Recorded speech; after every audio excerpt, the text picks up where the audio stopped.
What's up, friends? My name's Aaron Ciotti.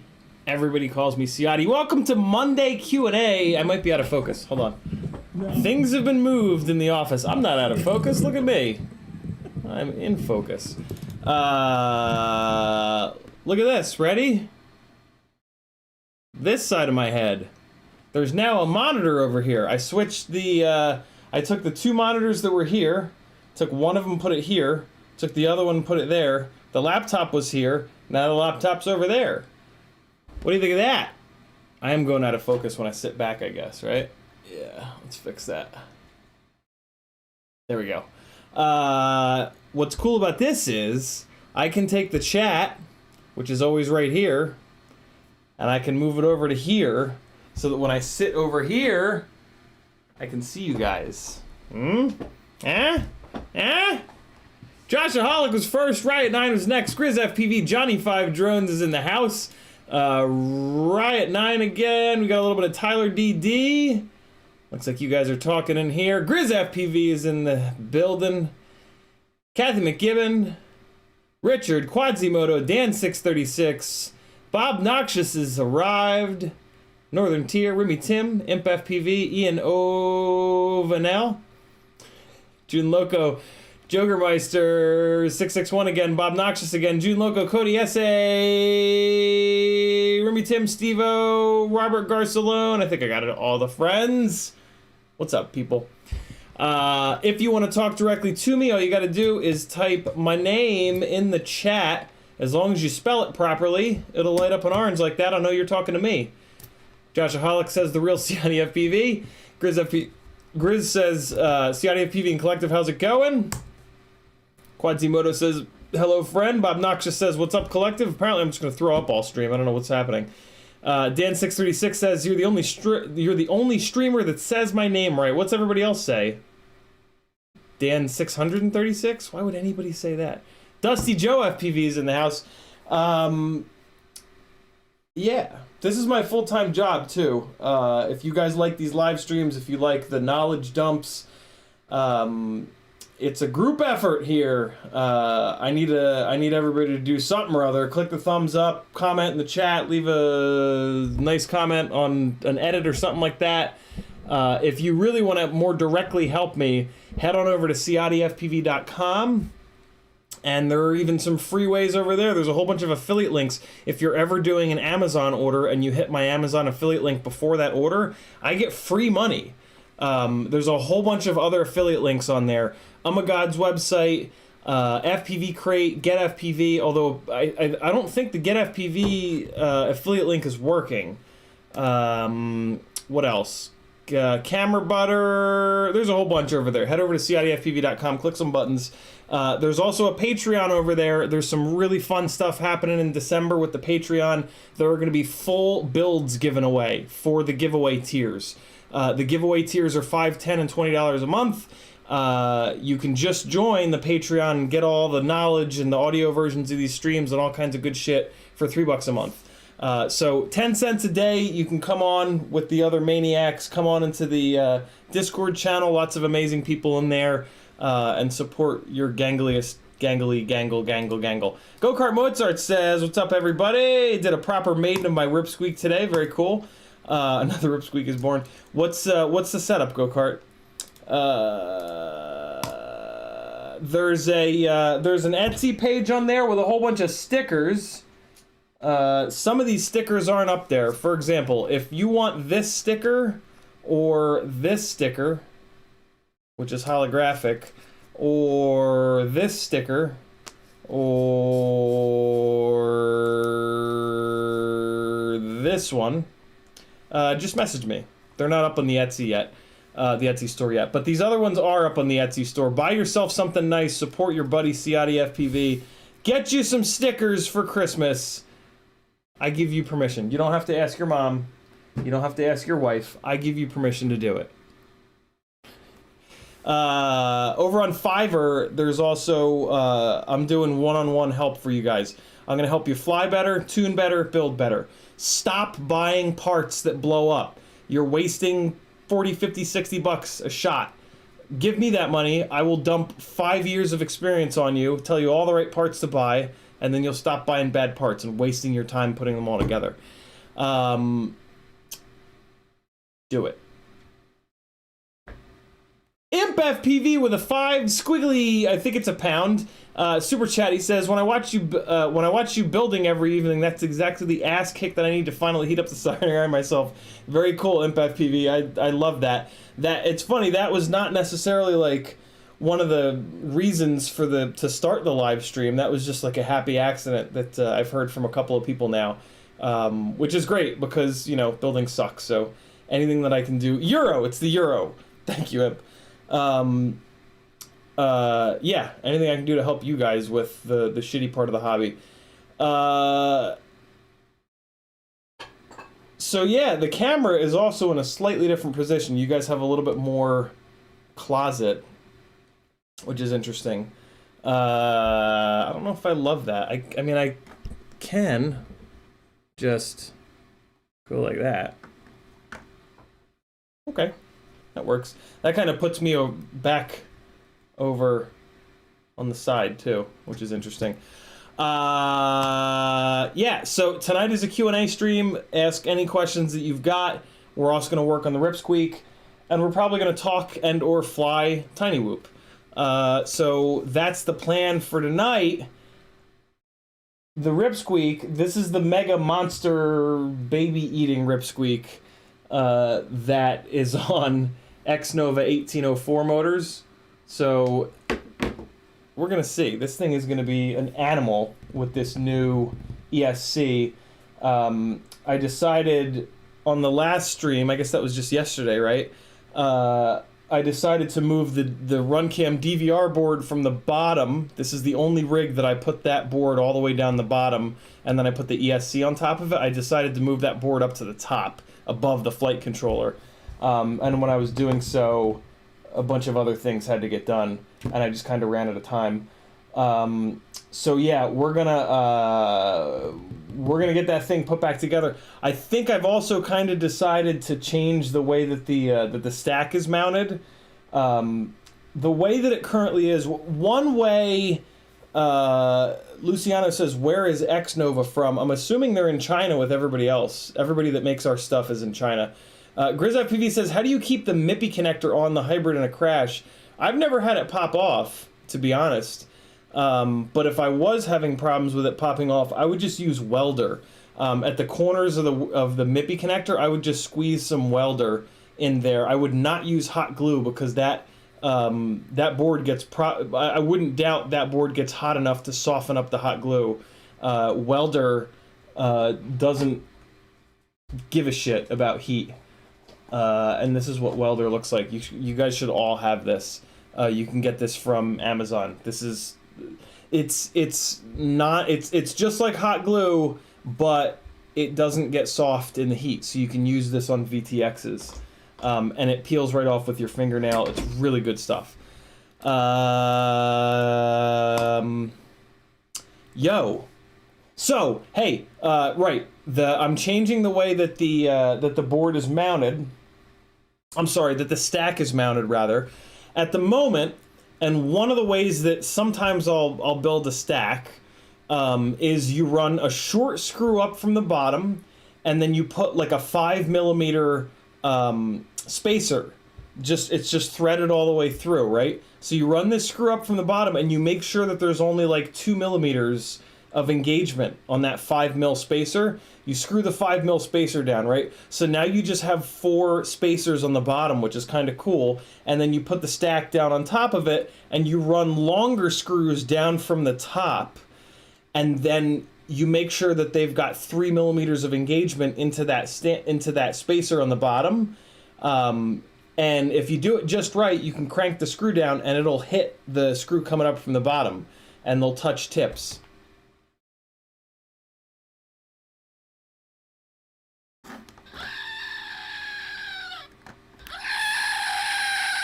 Listen to it dying. Jesus. So yeah, I don't like touching tips anymore.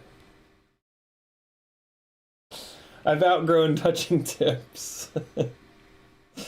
Grizz says thanks. It popped off like 10 times yesterday. What the hell? Is it getting pulled? When I plug that MIPI connector in, it's like it's on there. Gogart says, Rip Squeak setup, Mamba Basic F4 30 amp stack, Emax 1606. Those Emax 1606s are probably going to give you some jello, but holy crap, are they going to give you some power. Don't run any batteries smaller, well, those are 3300 kV, so you're probably on 6S. I had the 4S versions of them, and they just nuked all my batteries. Even like 4S 850s, they just demolished those batteries. So be careful, those motors make so much goddamn power. Cadex Baby Ratel, Ishin Nano VTX, nice, Crossfire Nano, kind of budget but works. Yeah, I mean, to be honest, the weakest link that I can see are those motors. But man, do they make some jam. If you're not running the T-Motor 3140 props, get on it. Those motors will turn the balls out of those propellers, and they're fantastic. So, ImpFPV says, and I waited 2 weeks for the 2x30 screw. Yeah, right.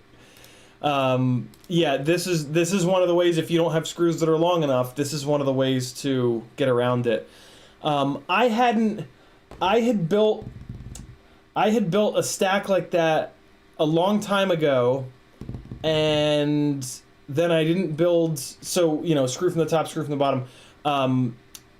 I hadn't built a stack like that in a while, so on this rig, originally when I put it together, I did that just to see, just to kind of revisit it, because it had been years and years since I'd done it before. And I don't really like it. The problem with this rig is it would be a lot better on a double stack, just an ESC flight controller setup. This with the third board, it's like you got to put the one board, then you got to balance the rubber spacers, then you got to put the other board, hope they don't move the rubber spacers around, and then you got to put another set of spacers, and then the top board, and then you got to try to like hold everything still while you put the screw down from the top. It just doesn't make any sense. Having like 25 M2 by 25 screws coming up from the bottom, going through that spacer, and then continuing up, you just push the bottom board down, push the spacers down, push the second board down, push the spacers down, put the top one. So it's yeah, we're gonna change that about this, because it's just silly. I think I might have also done that because I was putting that run cam board on the bottom of this build. I was also kind of experimenting with that, and it just doesn't make sense to do it that way. So yeah, I tried something. You know, every once in a while it's good to kind of mix it up and try something wacky. Still kind of getting used to to this new monitor layout. It's weird to have a screen right here. What's up, Apache? Grizz says no touching tips. All right, hey, let me look at this. I'm gonna grab the chat. Ready? This is where the chat always is, right? You guys always see me looking here. I'm gonna grab it. I'm gonna go. Look, it's the other side of my head, you donkeys. So now the chat's over here, and I can come over here like this. And I can see you guys. It's so much better. It's so. This is amazing. I got to be honest. I'm easily amused, but this is legit right here. So I can even move this monitor over a little bit more. And Family Guyver says, "Oh wow, you're streaming. What's up, man? What's up, collective? Every Monday night at 10, Family Guyver, without fail." So I guess I should leave the OBS window there. Yeah, OBS window being there is fine. Although, no, it kind of makes sense. Maybe I'll start putting the OBS window... Oh, no, that doesn't work. That doesn't work. Yeah, so I have to leave it there. That's interesting. That's fine, though. I mean, technically, I can make it bigger. I can have a big OBS window. Look at that. That is just thrilling. Athix says even old dogs can learn new tricks. So we got the new wires put onto the 5-volt BEC, so that's ready to go. Wait, no, okay. The first thing that I need to do here is change this stack layout. So here's what I'm going to do to try to figure out what length what length screw. So I'm going from 2 shorter screws to 1 big long screw.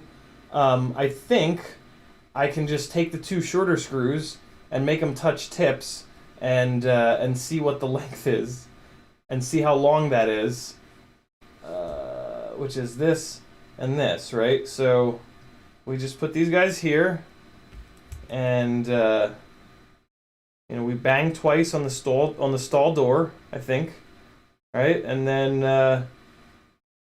and then you come in here and you just touch tips. Okay, look, we're touching tips now. And then I get my little screw container here.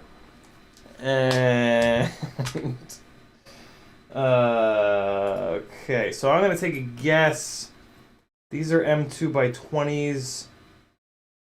I think it's a little longer than M2 by 20, but let's see. Oh yeah, it's for sure longer than M2 by 20. So how did I do this? This is 8, 10, 12, 14, 16, and then 16.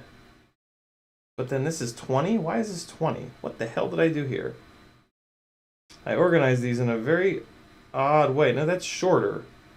This is longer? Okay, this one's longer. So is this maybe the right length? Nah, still not long enough. So then, what the hell are these? Are these the longest? These are the longest. Oh, that's too long.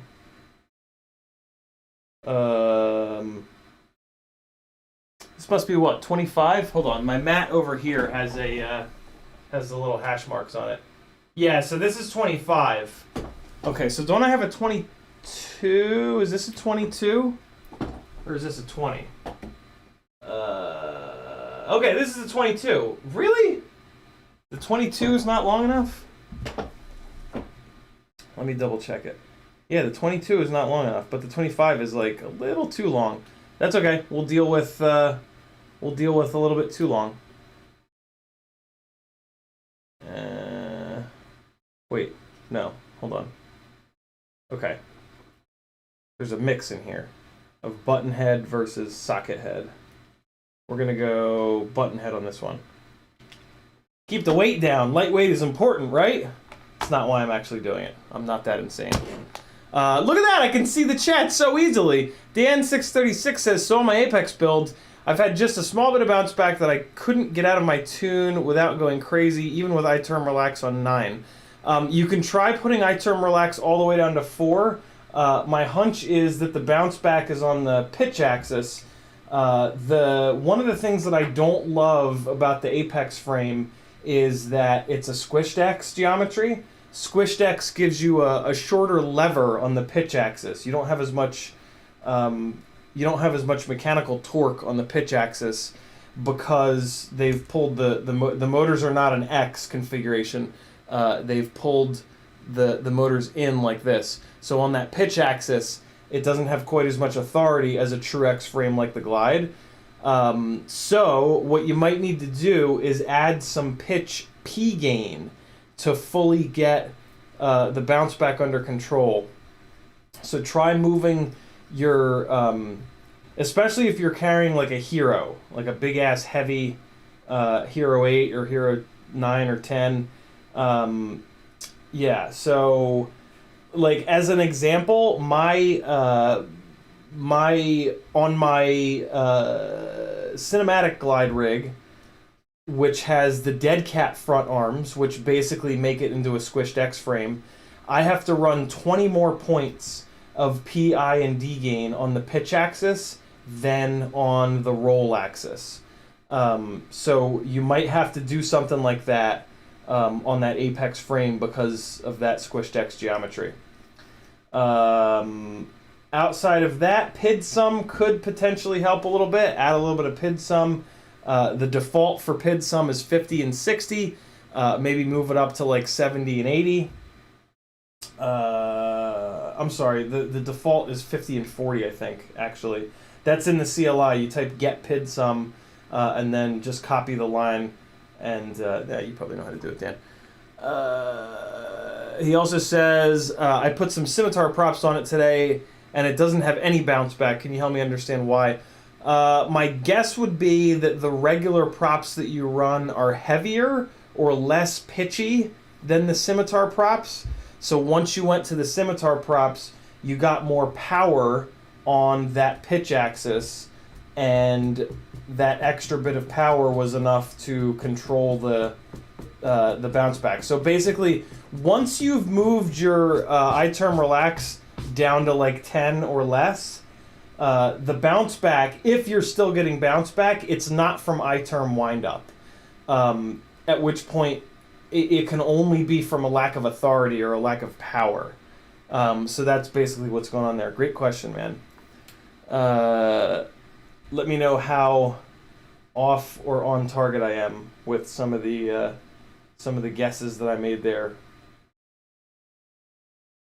All right, cool. So we're gonna get this going here with the spacers and these big long M2 by 25 screws, and it's gonna be incredible. I hope you guys are ready. It's gonna be a right fine shit show.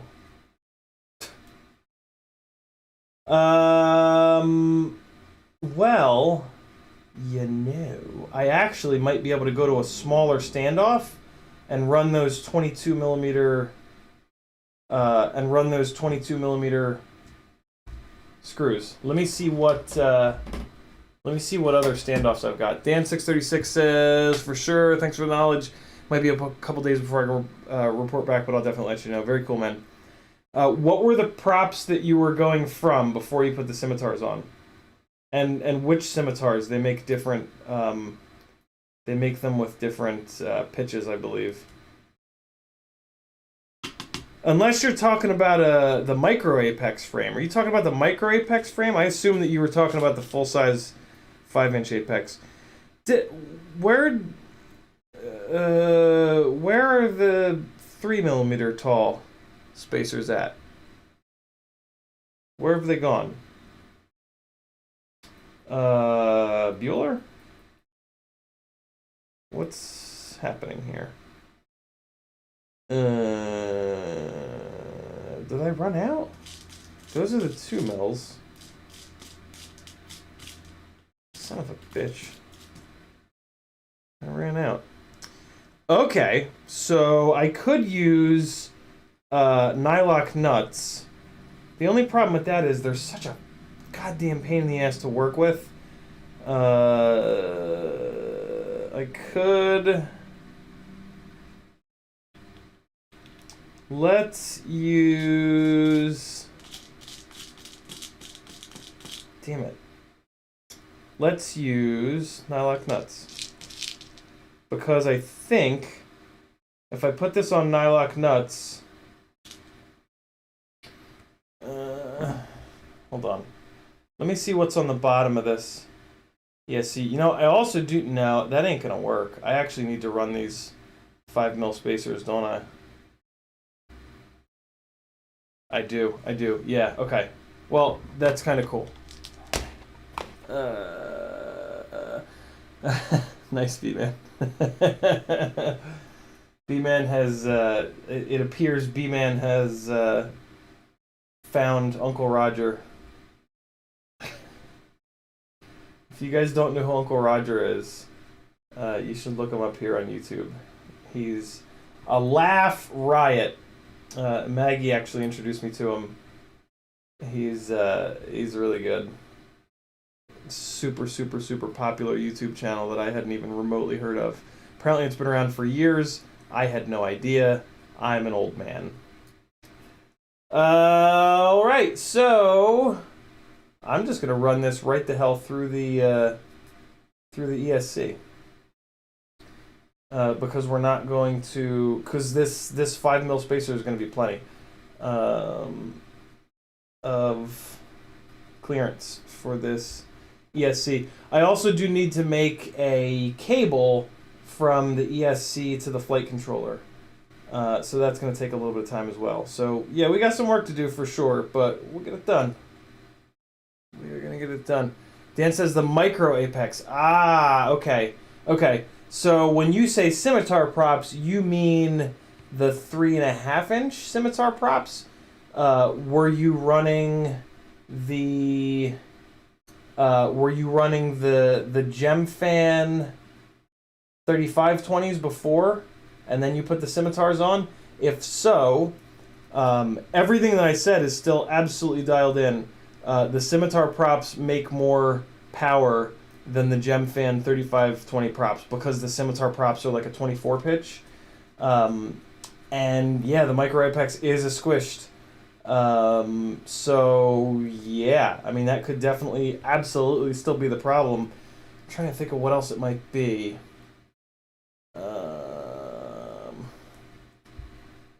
Some things change a little bit on micros, but I mean not really. I think that that's actually going to be the issue. I think exactly what I said is still totally valid.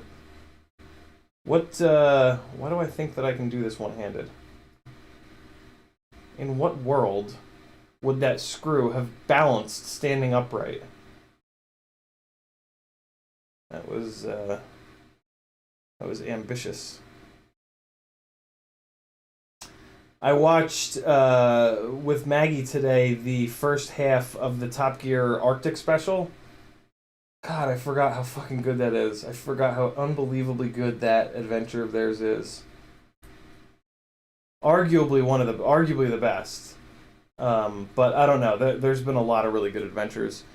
4-inch Dan636 says scimitar is 4x2.4.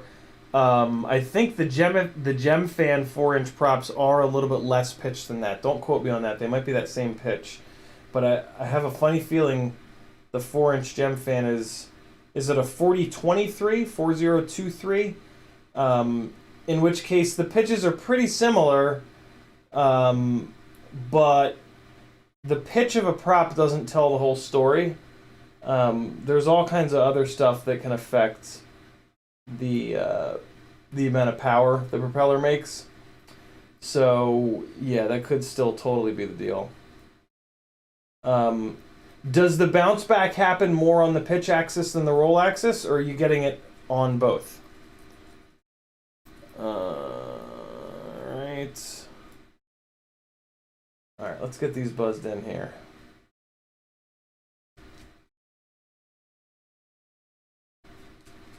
Alright, we got some 5mm action on these spacers. Let me actually start using the pliers so I can actually jam these things down. Alright, so let's make sure that I'm squeezing the shit out of the pliers so that the spacer doesn't slip and rub all the red off in exchange for silver. Alright, beautiful. Other side, here we go. Cody Essay says, or chat, what motors are those? These are the X-Nova 1804 3500 kV. These motors are perfect for 3.5-inch props. They work on 4-inch props. They're a bit much though. And then on 3-inch props, if they're a really pitchy 3-inch prop like the T-Motor 3140, these motors are really good too. That is the propeller that realistically this is being built to run, is the T-Motor 3140. But with these super secret front camera mounts that Rob Axelson created, we are also going to be able to put a 3.5-inch prop on this, which will be fun. So we're going to have a ball with this rig. This is going to be a mega power to weight ratio setup. Probably too much, but I mean, you know, this is America. Nutterson says, I got my Axis flying motors. How about those goofy little zipper cases they come in? I know, right? I saved those little cases because I was like, you know what? In my life, there's going to be a point where this little case is perfect for something. Dan636 says, only pitch. I feel like I thumb around it more and roll so it doesn't come out as often. Yeah, I just think you've got. Are you hanging like an Insta360 Go off the front or anything? Do you have a bunch more weight on the pitch axis than on the roll axis? Um, the what's it called? Apex Mini Frame. It's a double 20 by 20 stack, so it's taking all this weight and it's spreading the weight on the pitch axis, and that's going to make the pitch axis's job a lot harder. One of the things I really love about this Rip Squeak frame is it's a center 20 by 20 stack.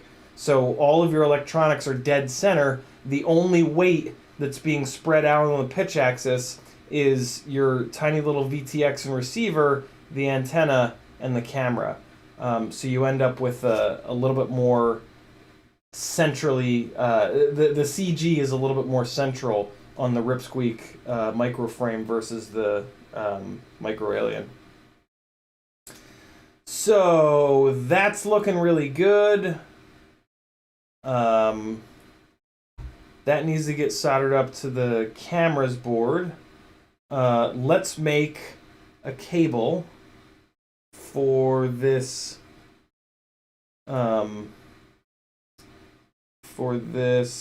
flight controller and ESC combo.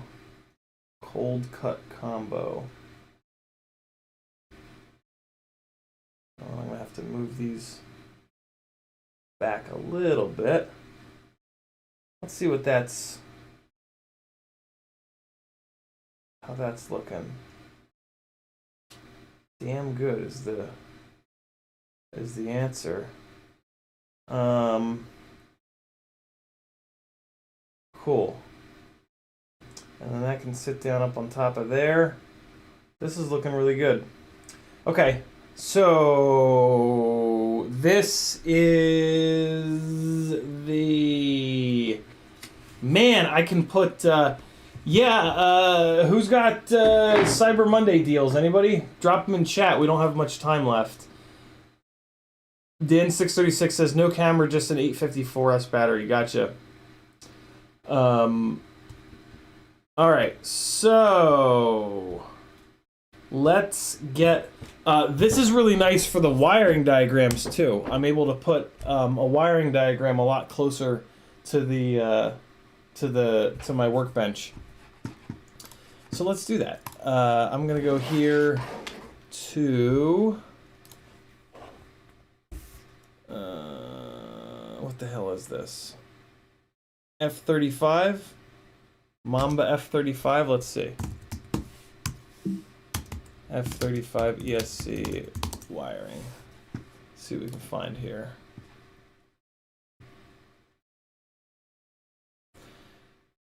Is this it? Could it possibly be this easy? Oh boy. So that's their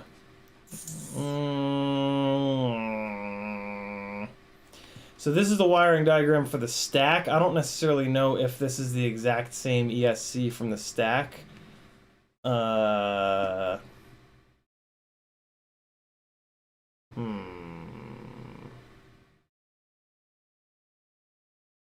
on, somebody, let me take the word wiring out of it. And, fuck it. Let's just look it up on a couple of product pages.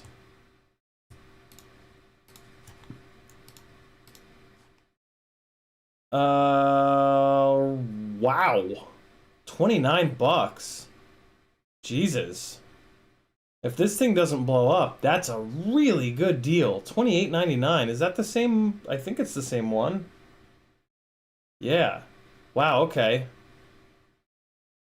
Okay, no wiring diagram at all. Thanks, TBS. Buddy RC, do you have my back? A giant middle finger from Buddy RC. Okay. Get FPV, do you have my back? Yes, they do! But it's that same wiring diagram. But that's fine. I can see that. Oh, for fuck's sake. Well, let me just get a big version of that wiring diagram. If I'm going to be using that wiring diagram, I might as well use a big one.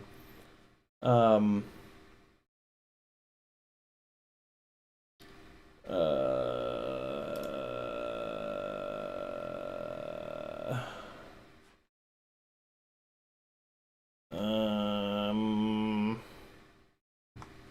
damn it.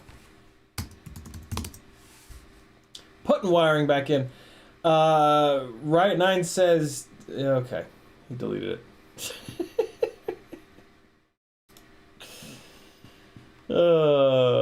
Shitters. Alright, this is the one. Give me this, come on, give me this image really big, please. For fuck's sake, what? No. No. Diatone, your website can suck a big bag of donkeys. Open image, new tab, will that work? Yes! Yes! Okay. So, what side of the ESC is that? That is the top. All right, great. So, ground, VBAT, the motor pads not used, which is basically telemetry, and then current. Amazing. Quadzimoto says, I use these on all 3 and 4 inch rigs. They take a good ass kicking. Mazda 35. Really? God damn. The only thing that I don't love about this is that it's not BL Heli 32. But Jesus, for this price, I mean, that's really, really good. I'm a really big fan of keeping the cost down on micros so that you can just disrespect the shit out of them. So, yeah, I'm digging this. What am I doing? I'm making a cable. It's cable time. All right, come on, Cable Town. So, all right, we've got ground on the outside, and it's an 8-pin. Now I'm going to head over to the Talon F7 MPU 6000 wiring diagram. And, nope, let's just go here. Oh my God, please, please let me. Please, please, please.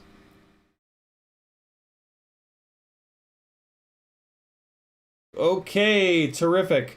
And on this, it's 8 pins as well, and it's VBAT on the outside. So that's the first thing that I can look for in my cable box here is one side of this, and then the other thing we can figure out is like pins up versus pins down. So pins up, I need a red on the left of one side of the cable, and then pins up, I need ground on the right of the other cable. So, okay. So let's take a look at a couple of cables here. All right, so the first one I took out is potentially going to work. So if I look at the pins, and I think pins up on the left, VBAT, and then ground, and then and then RX5 and current, that's fine, and then 4 motor wires. So now, potentially, it looks like this side could absolutely work for the Talon flight controller. This side, let me click over to the ESC, and if the pins are up, get the fuck out of here. Is this the exact right cable? This can't be. This can't be the exact right cable, can it? So the ground and VCC are good. Motor 1 is on white. So now let's see on this other side, let's see where motor 1 is. Get the fuck out of here. Okay, so motor 1 lines up. This is wild. This is wild, guys. This will never happen again. Let's check RX5 and current, RX5 being telemetry. So let's check current. Current on here is the yellow cable on the Talon side. And then on the Mamba side, shit, what did I just say? Yellow? Yeah, yellow. And then on this side, pins down. Okay, so current and telemetry are switched. So but other than that, this is the right cable on the first shot.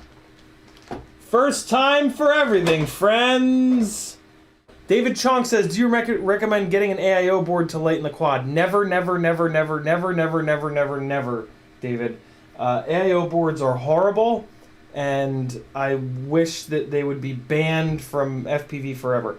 AIO boards have a whole series of problems that are inherent to basically putting a flight controller and an ESC on the same board. AIO boards have been around for a long time. I've used lots of them over the last 5 years, and they've all been horrible. The ones today are getting a little bit better, but they're still horrible. One of the most important things on a quad is the gyro. And you want the gyro to be as free-floating as possible. So the best way to do it is to put your gyro on a board that is going to have as little influence as you can over it. And one of the things that influences these boards and the way that they move is wires connected to them.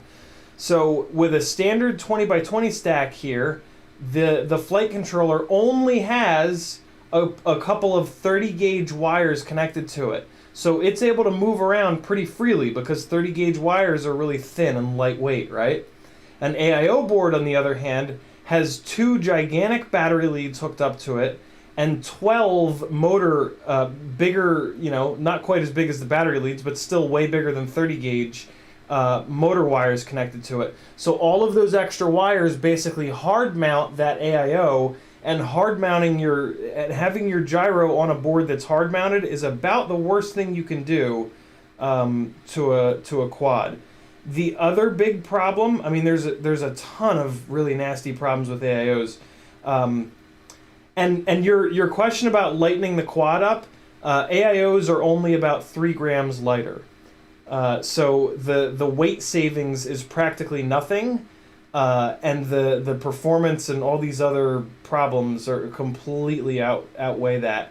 The other big problem is that you're sharing a ground plane with from the ESC to the flight controller and the gyro. The gyro has to have ground hooked up to it, so you've got a shared ground plane between basically the battery ground, which is it has the most electrical noise out of the entire rig, and the gyro itself.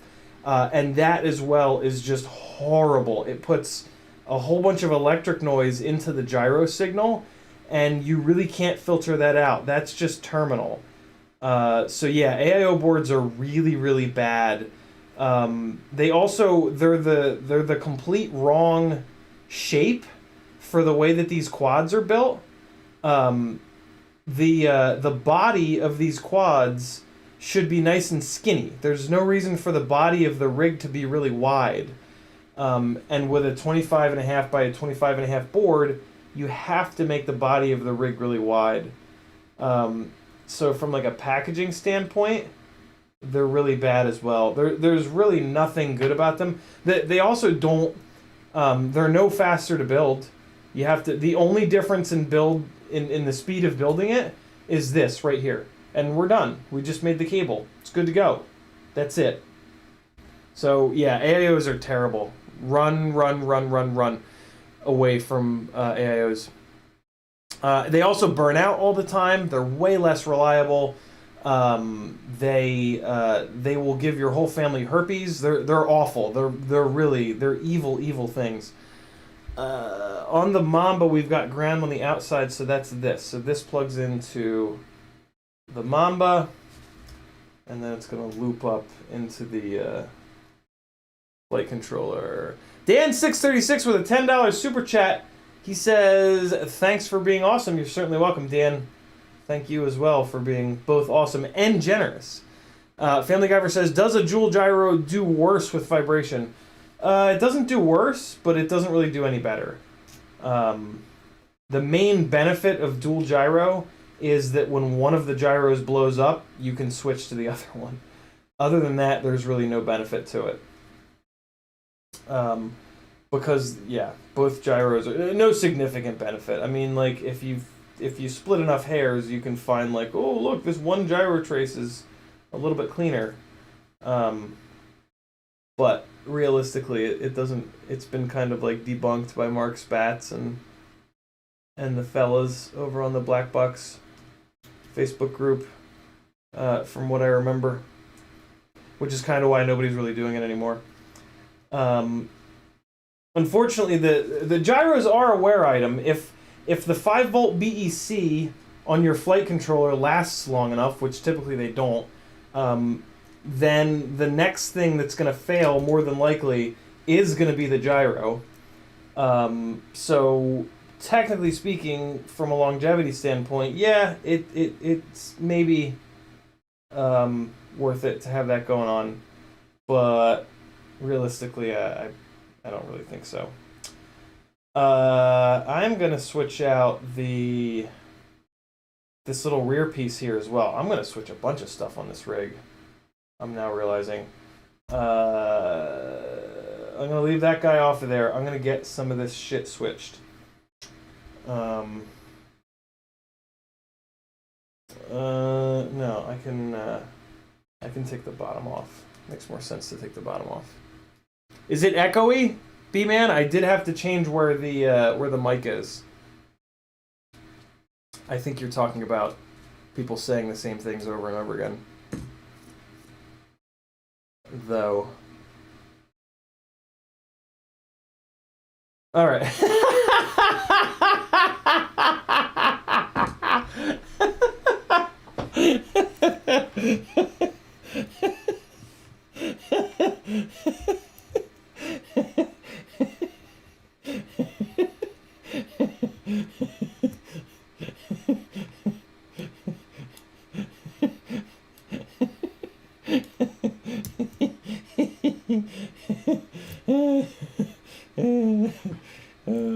That's a good one, B-Man.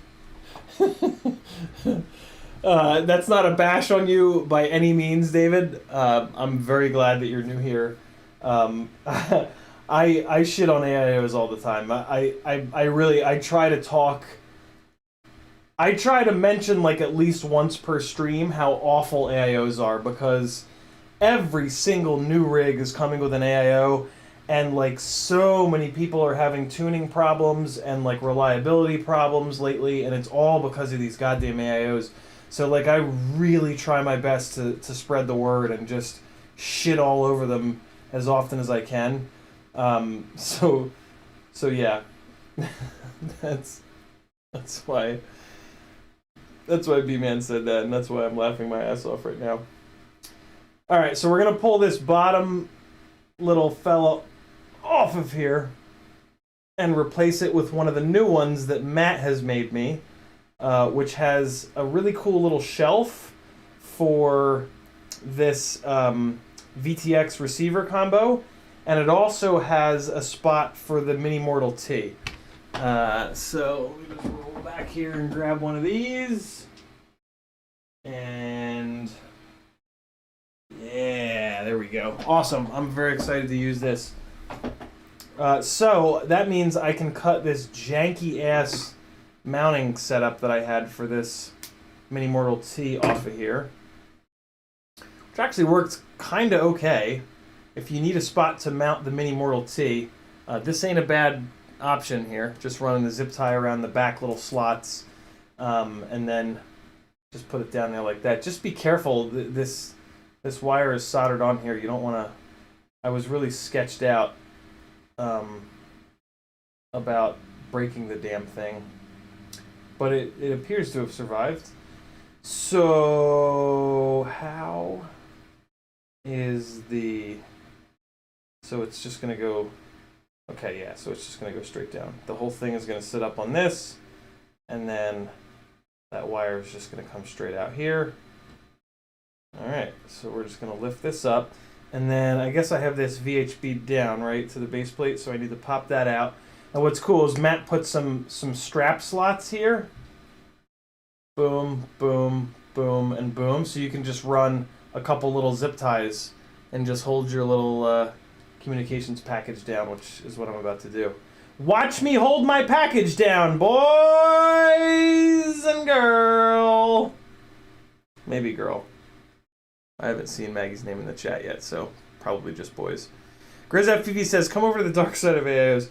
Yeah, Grizz has had okay luck with AIOs, but that's gonna come back to bite him. There's just no way that an AIO is going to be as durable as a 20 by 20 stack. It's just not. It's just not going to happen. And there's I hate the idea. Like Grizz, some of the tuning problems that you've been having are because of the AIO. Like I hate to be the bearer of bad news, but it's the goddamn truth. And yeah, like it's just I don't know.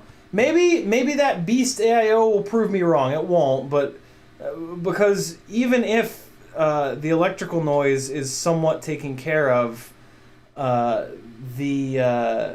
fact that if anything breaks, if the 5-volt BEC breaks, or if a MOSFET shits the bed, or if anything happens, you got to replace the whole goddamn thing, and that's $100 versus with an ESC and a separate flight controller.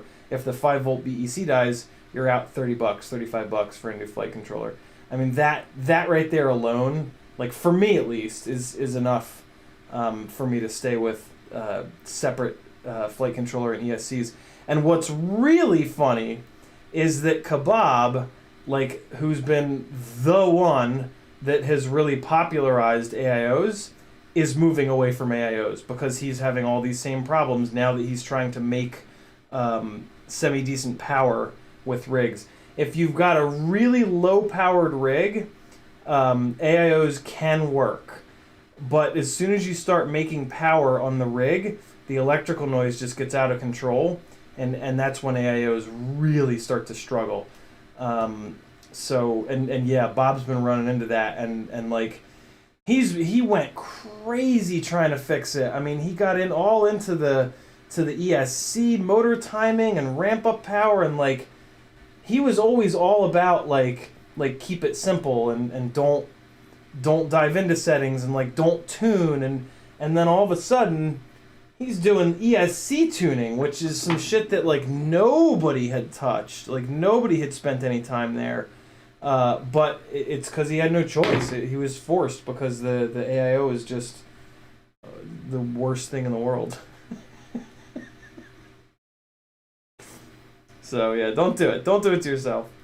AIOs will drive you to drink. You're better than that. All right, so let's get some zip ties going on this little shitbird. Do I have a couple little red ones left? I do, but I want to save those. B-Man says, live streams are a perpetual sausage fest, homie. We love playing tummy sticks, apparently. Oh, God. That's horrifying. Grizz says, that's the thing. When I had the JHE MCO 20 by 20, and it was mint, slapped Tommy's tomb, and it flew perfectly. Put a toothpick on it, and the shit won't fly right. Very, very, very weird. CiottiFPV says, what's a good KV for 1404 4S motor? Over 4,000. It depends on the prop size, but typically it's a 3-inch prop, and you want over 4,000. 4,000 or above. It also kind of depends on the weight of the rig, but yeah, I mean 4,000 and up. If it's too much power, you can just motor limit it down a little bit. Should I put this through the? Yeah, I'll put this through there, and then yeah. We got that. Get this facing upwards. This is admittedly like it's a little fiddly to get everything all situated here, but well, which way do I want to run them? Left to right or right to left? I'm going to run one this direction, one the other direction, I think. That sounds like a right fine idea. Hold it in with a little X pattern. Should work, right? Okay, so we've got the first one on here. Look at that. And now you don't want to like crank these zip ties, but you do want to get them firm enough that they're going to hold shit. But you don't, remember that the VTX gets hot, so you don't want to be like pulling against any of the components as they heat up. So just get it, just get a little bit of tension on it. and you'll be absolutely fine. The only problem here is that the bottom is going to want to sit up, because this thing ain't sitting flat here. So how the hell do I help with that? I mean, it's fine if it sits up a little bit, right? It'll just be like that. Kind of okay. I don't see a big problem with that. Oh wait, how can I get a little crease in the zip tie? Is there a way?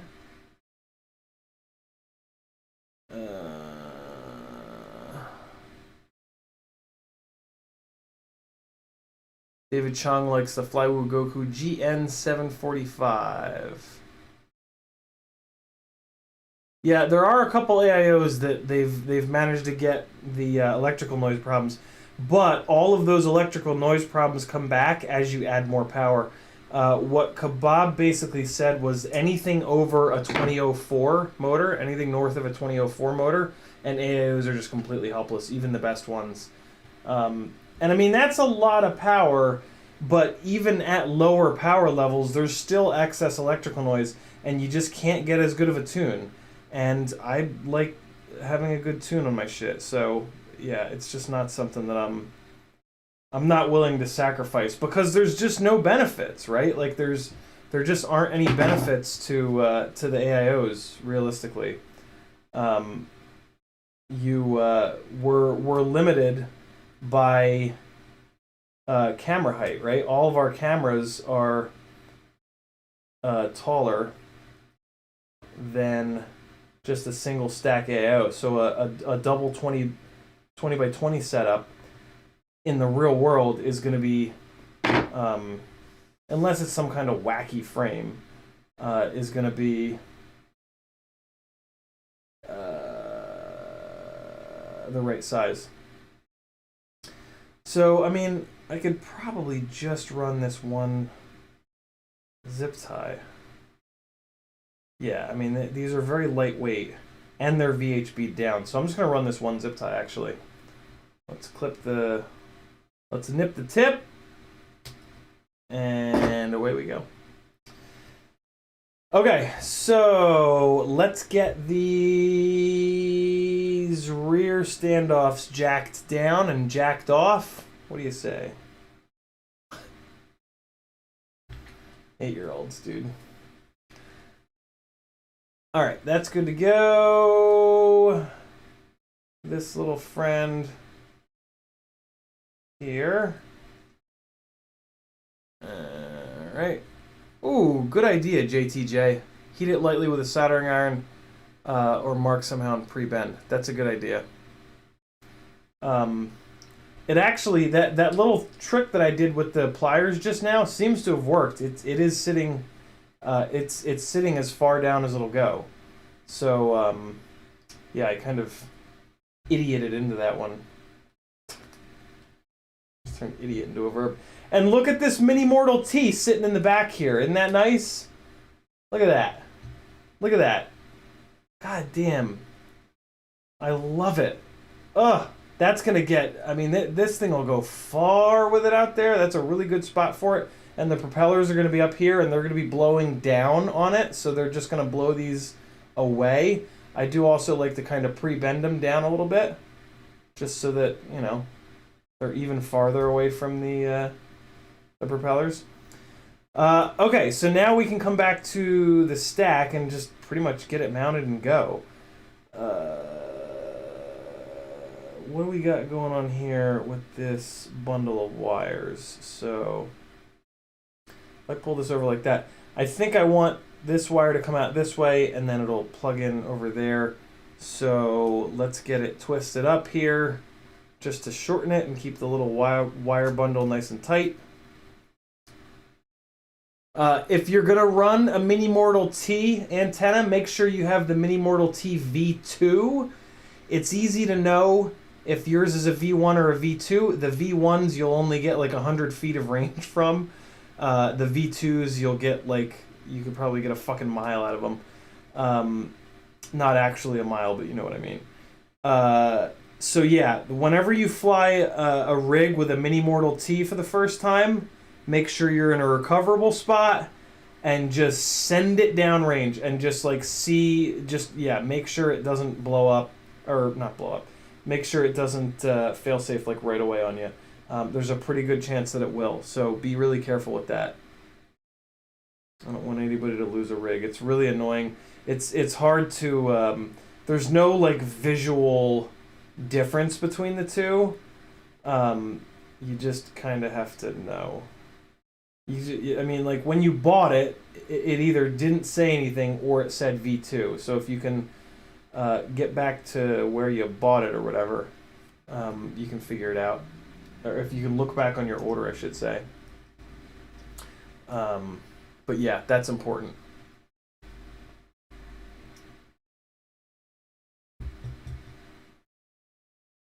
Nick T says Nick T, if you type CiottiFPV, CiottiFPV, I'll be able to see your comment a lot better. He said I'm flying out to meet you. Don't do that. Wait until there's like an actual event or something, because I'm super busy right now. If you're just flying out, I mean, like, don't. Yeah, I mean, if you're flying out because you're flying out for something else, that's great. But don't specifically fly out to meet me right now because it's kind of a weird time at the moment. I have some shit going on that. Yeah, still have shit going on from the divorce and whatnot. So it's a little bit of an odd time. Everything's fine, but it's just not a great time for me to be able to stop, and holiday stuff, and my parents are in town with their RV, and yeah. GrizzFPV says, if you do think of testing or trying another stack, you should give Hack RCF7 20 by tons of crashes, get it a bath, still going strong, far away. Very cool. I've run one piece of Hack RC gear in the past, and it was totally fine. The name of the company scares the shit out of me. If you're gonna name a company, don't name it Hack. But yeah, I don't know. Leonard Ertson says, I still have a few of both, and the antenna wire on the V1 looks a lot thicker. That's pretty cool.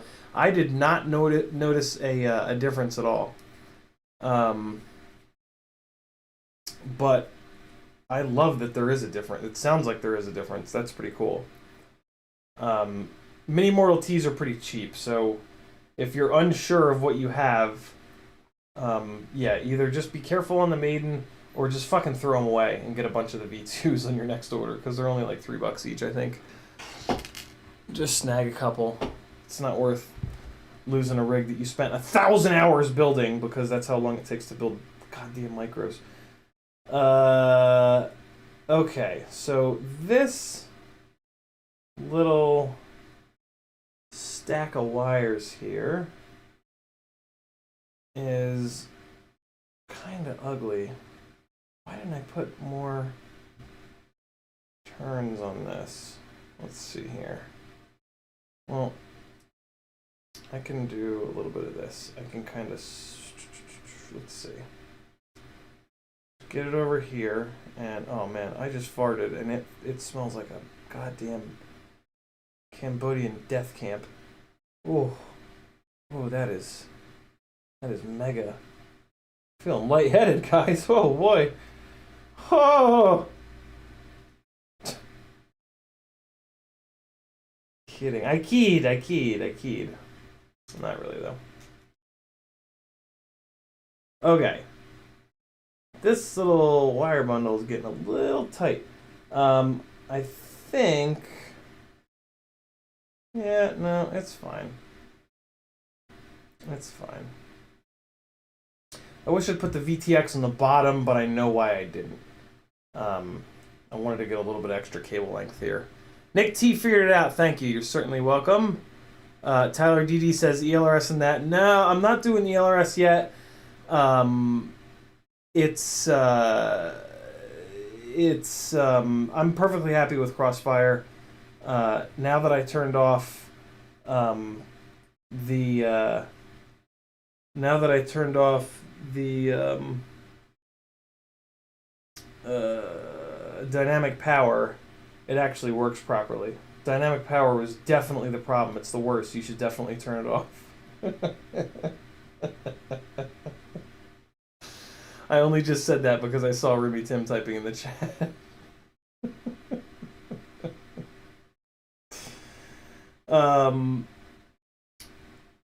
Yeah, I had some weird issues with Crossfire that may or may not have been dynamic power related.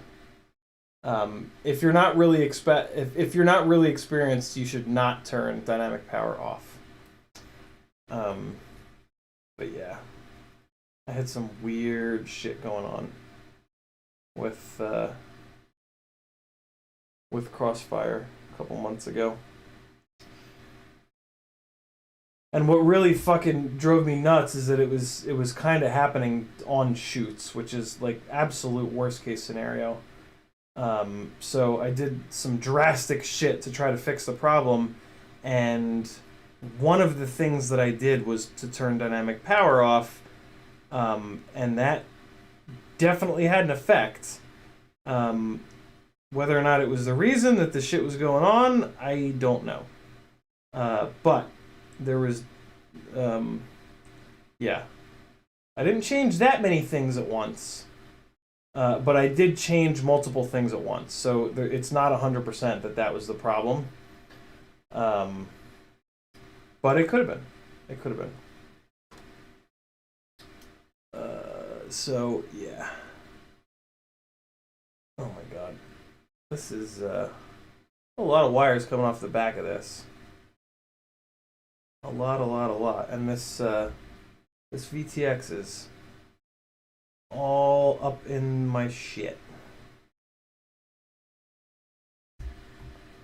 Okay. So let's see how this goes. Let me really pull this off to the side here. Alright, good.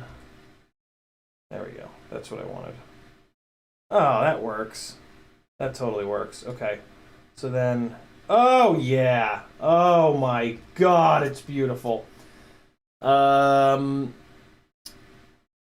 at some point I am going to go ELRS for the tiny whoops. But I think I'm going to wait until there's a really good board available. This is interesting. These tiny whoop grommets have like fucking welded themselves to this. There it is. Jesus, I didn't think I was gonna be able to get. I haven't been able to get them off. I was worried about ripping them. Man, they really stuck to the bottom of these things, and it was messing with me because I got to put these little brass bastards on, and I couldn't get them on because these tiny whoop grommets are M2. All right, so now we're good. Now we can push the ESC down. I can push these guys down, and then I can put these little brass bastards on here, which adapt M2 to M3. Chat's starting to fill up. I think I missed something up here, though. Hold on. I just farted again.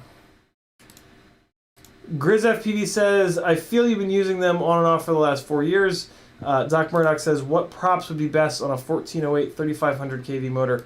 1408 is a humongous amount of stator volume. So that'll work on like even the most pitchy 3-inch props, like the GemFan 3052 or the T-Motor 3140. It would even work fine on like a 3.5-inch prop, maybe even a 4-inch prop. The problem with the 1408 is going to be keeping it cool. It's going to overheat like a motherfucker.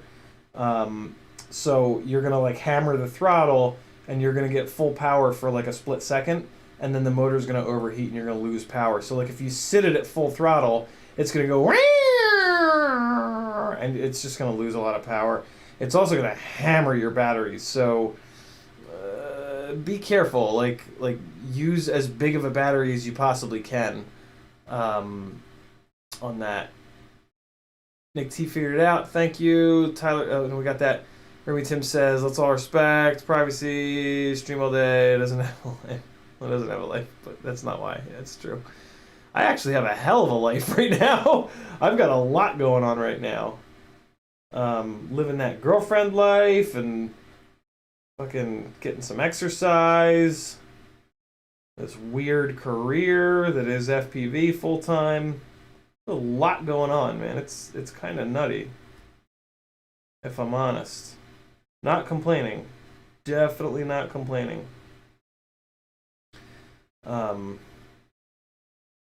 Yeah, learning a lot about children. Maggie's got kids, and they're freaking awesome, but, like, you know, they're siblings, so there's some things that I need to figure out and learn and know, and it's just been really cool. It's been really, really fun.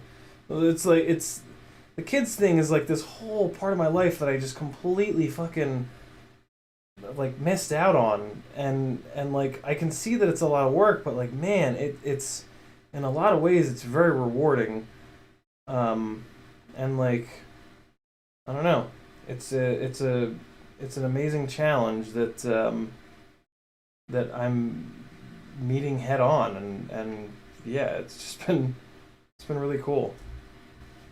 Maggie keeps saying, like, dude, run. What are you doing? I'm like, look, yo. A, you're worth it. B, they're worth it. Like, it's just, yeah, it's really, really cool.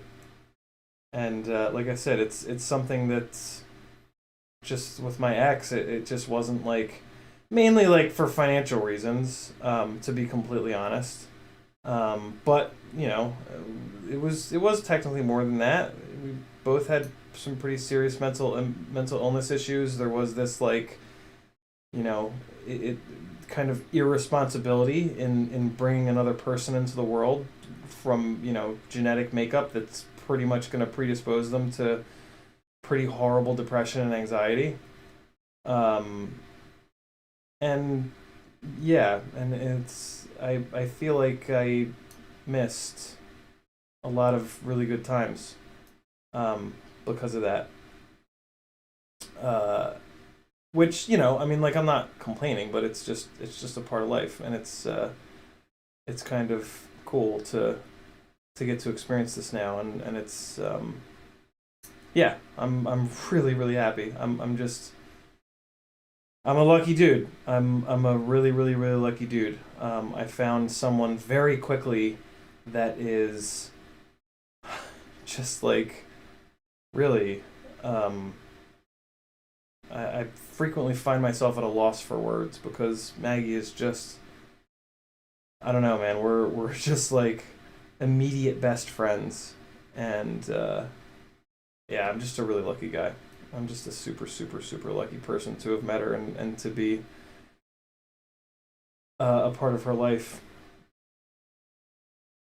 And so, yeah, I've got a lot going on right now, and it's a lot of really good stuff. So, not complaining one little bit, my friends. Tyler D says, I read the description a second later, my bad. Lotta Dirtson says, I read on GitHub about how ELRS does chat just scrolled off the bottom of the screen. Does dynamic power based on arm state when it recovers.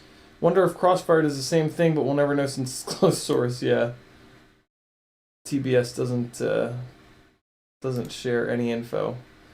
David Chung says, I bought a Talon F7 Fusion instead of the MPU 600. Is the Fusion difficult to tune? Nope, it's not, it's totally fine. The Fusion is totally fine. The MPU 6000 is a little bit better, but it's kind of splitting hairs. Doc Murdoch's, we got that. Rob Axon says, hey Gangly Man, I'm back. What's going on, Rob? Blizzard FPV says, giving away a full whoop, build subs, know what's up. What? I'm giving away a full whoop, build subs, know what's up. So it sounds like Blizzard FPV is doing a giveaway to try to get more subs, which is awesome. Nick T says, what did you eat? Doc Murdoch says, cool beans, thanks, you're certainly welcome. Grizz FPV says, kids will make you want to string them sometimes, it's so worth it. I'm also really lucky in that they're 11 and 16, so, like, I'm over the whole, you know, infant thing, which is amazing. Tyler D says, stream's getting real AF now. Yeah. Jackalope says, is going to have them kids. Merc and Maddie flips in no time. I haven't really I haven't really like they know what I do and they've seen it, but I haven't been like, hey, do you want to do this? Like I don't know what I'm doing, and so I'm really like taking it very slow and just like letting them come to me, and so yeah, I don't know. I don't know if they'll ever have any interest in flying. That's totally fine.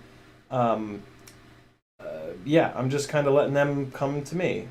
If they're interested in something or whatever, like I would love to, but I'm not gonna like, yeah, hey, you should fly. It's great. You know, like when I was a kid, because like I'm looking back on like when I was a kid, and when I was growing up, anything that anybody older than me said to me, I would do the complete opposite. So like, why would they be any different? Right? And, if I was actually interested in something, I would, make it known. As we do as human beings here on Earth. So we are going to put on these fancy new camera mounts that Rob Axelson made.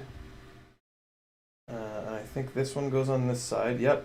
And these mounts should allow us to swing a 3.5-inch propeller on this frame, which will be pretty cool. And then once we know that these mounts are perfect, hopefully Rob will put them up on Thingiverse or sell some to you guys, because this is pretty slick, being able to take a Rip Squeak frame and run 3.5-inch props. That's pretty wild. That's going to be a hell of a setup. So I'm really interested in this. The way that Rob did that is he just scalloped out the middle like this. And that's where the 3.5-inch prop wants to hit. It wants to hit any thickness of TPU there. Nick T says, he's magnificent.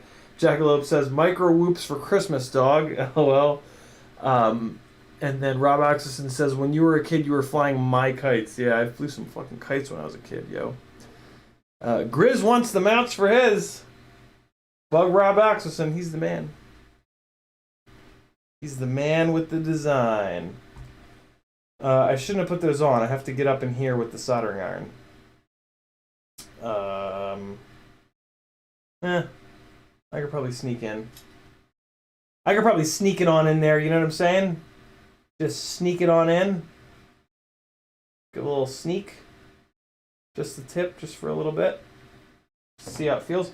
Soldering iron is coming on. This is the wire that broke last time. The other side of the wire looks like it's about to break too. So I am gonna cut it and re-strip it and re-tin it and re-donkey it. So we've got video, ground, power. Yellow, black, red. Somebody type that in the chat for me. I'm just going to double check it. Yeah. Yellow, black, red. Please and thank you. Okay, so this little wire, we are going to strip one side, strip the other side. Oops. Oh, come on. What, really? The silicone insulation is coming apart? Might be time to switch to a different wire. Although, no, now it's fine. It's probably okay. Let's get our wood out.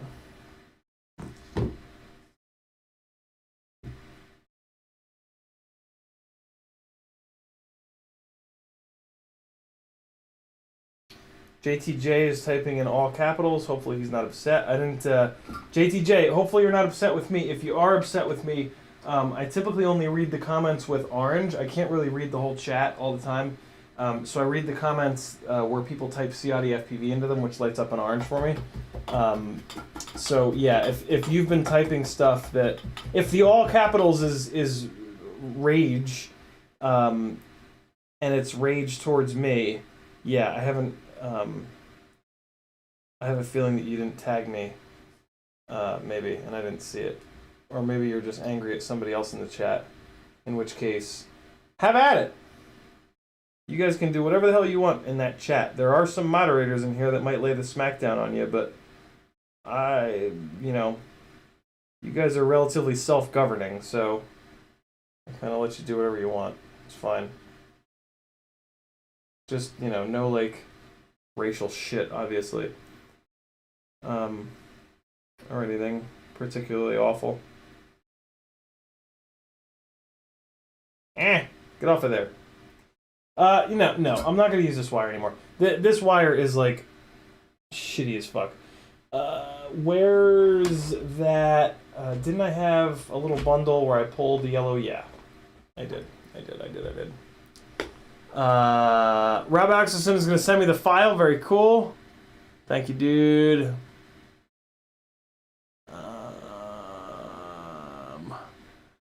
Kevin Sumner is in the house. He says, where do you get those M2 to M3 thread adapter things? They come with, like, a lot of stuff. But you can also just get a whole shitload of them on Amazon. I don't know what they're called, though. So search Amazon for, like, M2 copper or some shit, maybe. And you can probably find them. Remington says, that's the first time JTJ commented on Lost. Okay. Gem fan dropping a link that doesn't exist. JTJ says, no rage, just trying to help my peeps. Gem fan says, remember to join the Patreon for some slick nitpicks. I mean, he ain't lying. There are nitpicks on the Discord now, and you do get access to the Discord via the Patreon page. So he ain't lying, boys and girls. Okay. We're going to use this nice, thick, fresh, yellow 30 gauge wire. Quadzimoto says they sell the M2, M3 adapters at RDQ. Very cool. I might have enough of the damn things to put some up on Etsy if you guys need them. Everything on Etsy is $5. Like, you're basically donating to the cause and getting something free. So yeah. If you need some, Kevin, just message me, and I'll either add them to the Etsy page or I'll just send you some. Let me tin this side of the wire. I think the other side is already tinned. But yeah, I do have a lot of those. Every once in a while, I'll realize I have a ton of, like, you know, a certain length screw or something like that, and I'll put it over by the soft box, and I got a big pile of shit over there at this point that I need to photograph and list up on the Etsy page. But my motivation to do that is very low because nobody ever orders anything on the Etsy store. So, like, I kind of forget about it, if I'm completely honest. I tend to kind of prioritize things by like where the action is sort of happening. Like, when I was getting all those cinematic flying gigs, like, that was my priority, right? Like, that's where the action was kind of going down. Now that those have kind of stopped, I'm thinking a lot about these live streams and figuring out how to do some review videos and shit like that. So yeah, I kind of stay fluid, so to speak, in that way, and I try to go whichever direction the action is happening in. Alright, so that's the video pad there that I'm just cleaning off because the wire broke off on the pad and it left a bunch of the little hairy bastards there. Now I'm going to just zap this little short boy on the front here, and then Once I get the other board mounted, I'll solder the other side of it.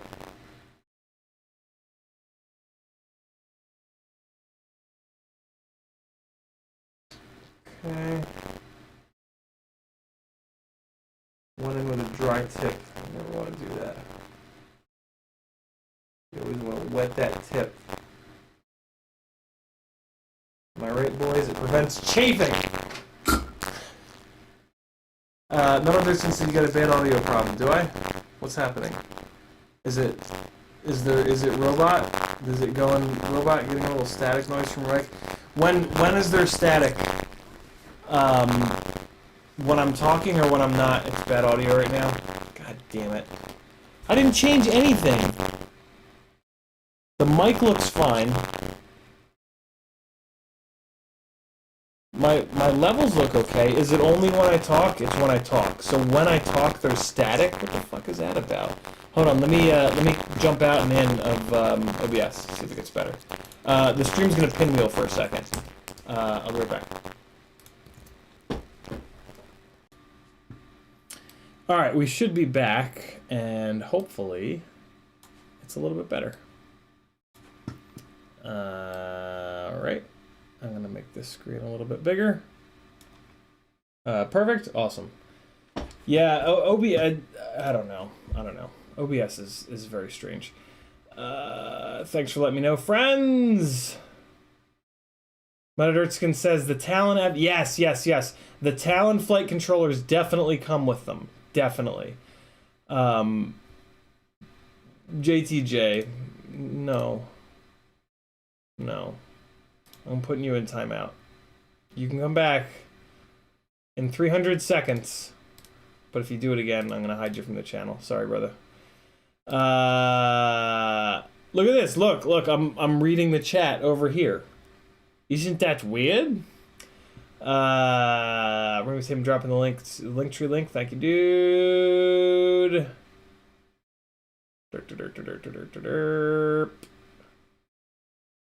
It was robot voice static. All right, cool. Weird. It was only when I talk. That's a first. Probably iPhone static. All good. No static still here. Okay, cool. I've had two monitors, but they were both over here. I took them and I did this with them, so that I can have the chat right next to the workbench here. And it's really nice. I gotta be honest, guys. It's like really nice to be able to like be here and just kind of like look here. Usually, I used to have to go like this. You remember me? I'm sure you guys have seen me do this a million times to get my aging eyes close enough to the chat, which was there. This is really nice having. This is a much better setup. Yeah, I'm happy with this. And I'll just dial it in a little bit. Ruby Tim says, that's not the first time you've sounded exactly like that. Okay, cool. So it was the same thing. I'm actually glad. I would rather it not be some new thing, some new pain in the ass audio aberration that I have to fucking figure out. Alright, cool. So we're good to go. Let's get the... how am I going to mount this board? With the things up or the things down? The things up. So I'm going to mount the board like this. Alright, so this is actually really nice because these three pads are going to be right on top. I can just zap down to them and jip, jap, jibbity jab. We are going to be good to go. Although I do need to plan for the plastic piece on that. So, okay, so let's do this. We'll use tiny whoop grommets, as we do for spacers sometimes. And then we are going to go with this guy that holds the memory card in. And so it's going to sit like that. So it's going to be here.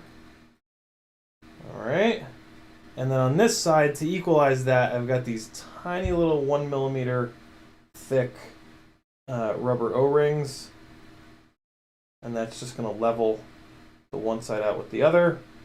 And let's see, if there's enough spacing. I might need to add another 1mm spacer to this setup, but maybe not. Let's take a look. It's all about the rear. Yeah, I'm gonna add another. Well,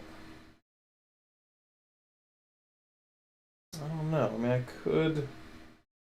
Looks like I could leave it. I do have enough clearance. But I don't want this thing to be kind of bouncing around. So I'm gonna add these little 1mm spacers here. And I'm gonna put them under the plastic latch and under these little 1mm thick O-rings. Oh my god, Ciotts also has those M2 to M3 hole adapters. Very cool. Robox says, so when did this rig get its maiden? Collective is curious on its flying abilities. I've actually already flown this. And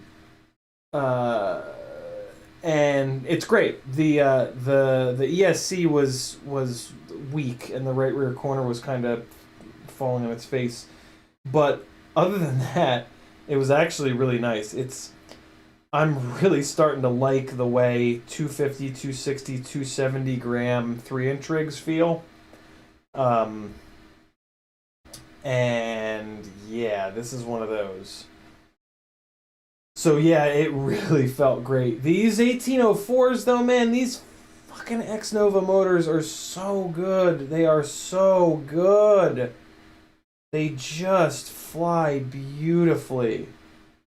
Which I think is a big part of what I really like about this rig. They just have all the throttle resolution in the world. Like, you move the throttle and they're just there for you all the time. It really feels nice. Oh, for fuck's sake. Come on now. I actually need to run these spacers under the little rubber boys. Well, no, I can just cut. No, that's stupid. That's stupid. Just put them under here. This is an easy way to do it. Okay. Come on. Alright, almost there. This is now the setup of the spacers. And plastic latch will now sit flat. This guy is going to drop on here. Awesome. And then I'll be able to compress this stack a little bit. Oh yeah. Oh, that's the stuff. That is it right there. Okay, so now we're just going to solder these three up. Chat, do you remember what it was? Was it video? It's video ground. It's yellow, black, red. I got it. I'm good. Yellow, black, red. Let's get this done. Robax is in pre-ordered HD0 Nano. Gonna put Shark Bite and a Tiny Hawk Freestyle. That'll be pretty cool. ImpactPV says, do you know any X-Hover size motors that had issues? Until now, they all seem to be fantastic. X-Hover motors. I didn't even know X-Hover had motors. They're a frame company. Did you mean to say X-Nova, or did you mean X-Hover? You know what? X-Hover does have motors. They have like some cinematic motor. They don't make it though. It's just a motor that they're having made for them by one of the actual motor companies. Don't know who. But you can probably look at them and compare the bell design to some other stuff that's available and figure it out. Usually you can... It's usually pretty easy to figure out who's making motors for who, because the bell design will look identical. Alright, so we're going to go video first here. And I'm just going to kind of like angle it to the side to get it as far away from the electrical noisy battery wires as possible. And I'm actually doing this backwards. Why am I doing this one? I'm gonna have to cross over myself. Okay, stop doing that. I'm gonna do this VBAT, or no, I'm sorry, it's a 5 volt because it's on the regulator. I'm gonna do this 5 volt wire first, not the video wire. All right, so here we go. Let's get this banged out real quick here. Tin the tip of the iron, drop the positive on. I got it nice and tight. I got the insulation nice and tight on the board itself, which helps it be a little bit stronger. We've got some ground action here.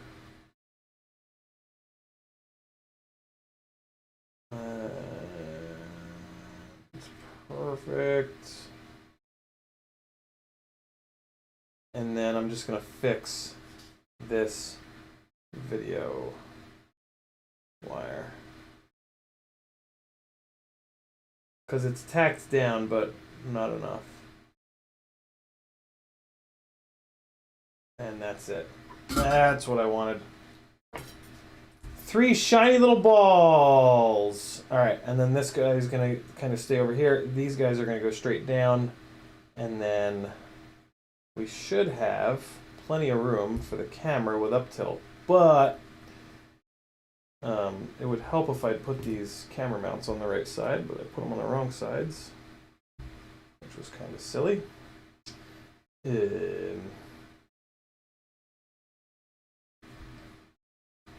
I need them to be that way. There we go. Okay. And are they, I think they're supposed to go like that. That should be it. Okay. And then, yes, there we go. Okay. That's right. The problem was the holes were a little bit too high. So I'm sitting here trying to figure out where the holes are supposed to be. Oh, and I got to put a couple of screws up on top here. I'm not going to use nuts because these goddamn RunCam hybrid boards have so much stuff really close to the screw holes that if you use nylock nuts, it's really easy to just like knock one of these little capacitors off. So instead, I'm actually going to use these little copper bastards.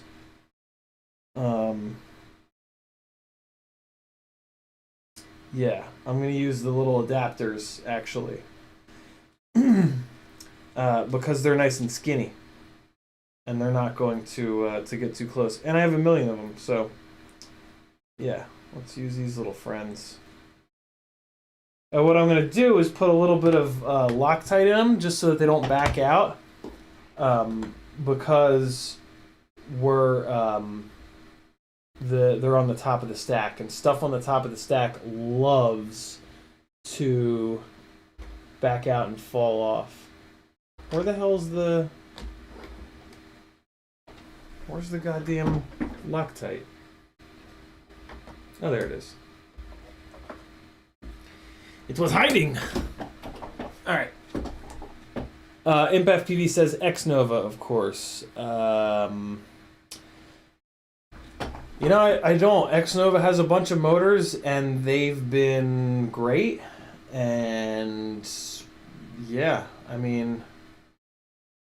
I was thinking about moving, giving some of their 5-inch motors a try, but they're really heavy. They're too heavy for me.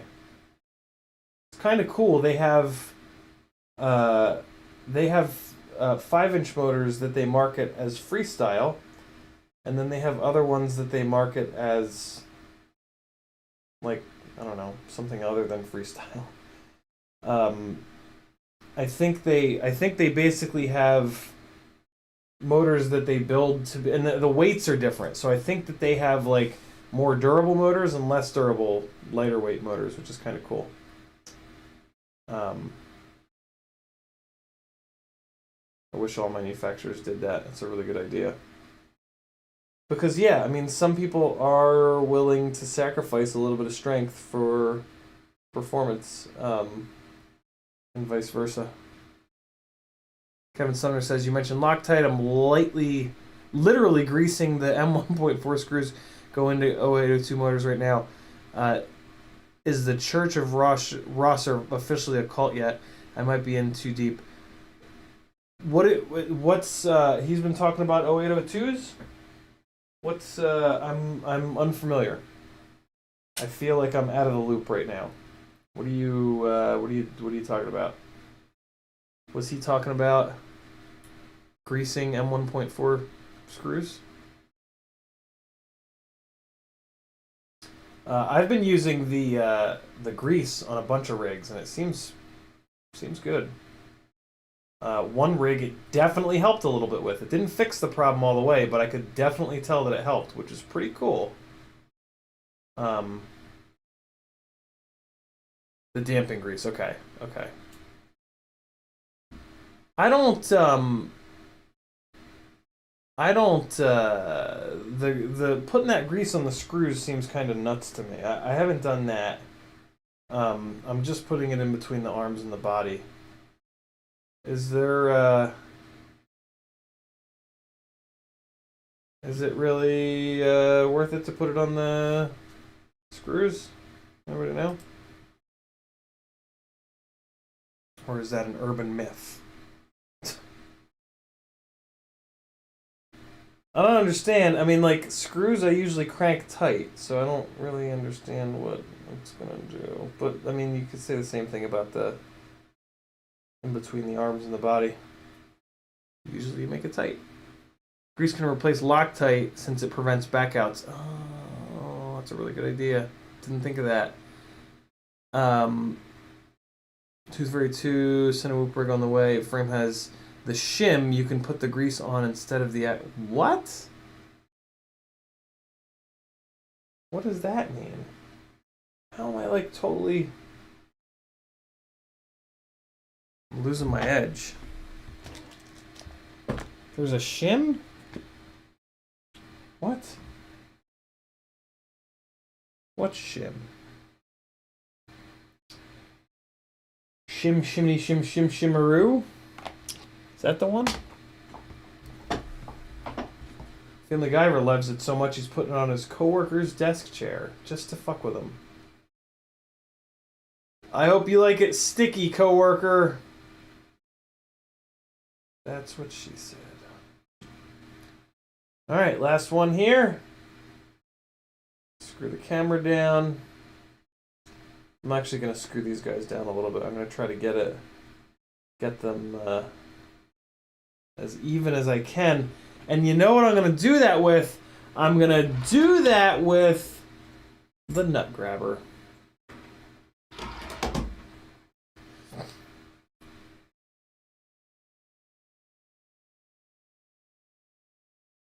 So it's not only good at grabbing nuts, it's good at grabbing spacers.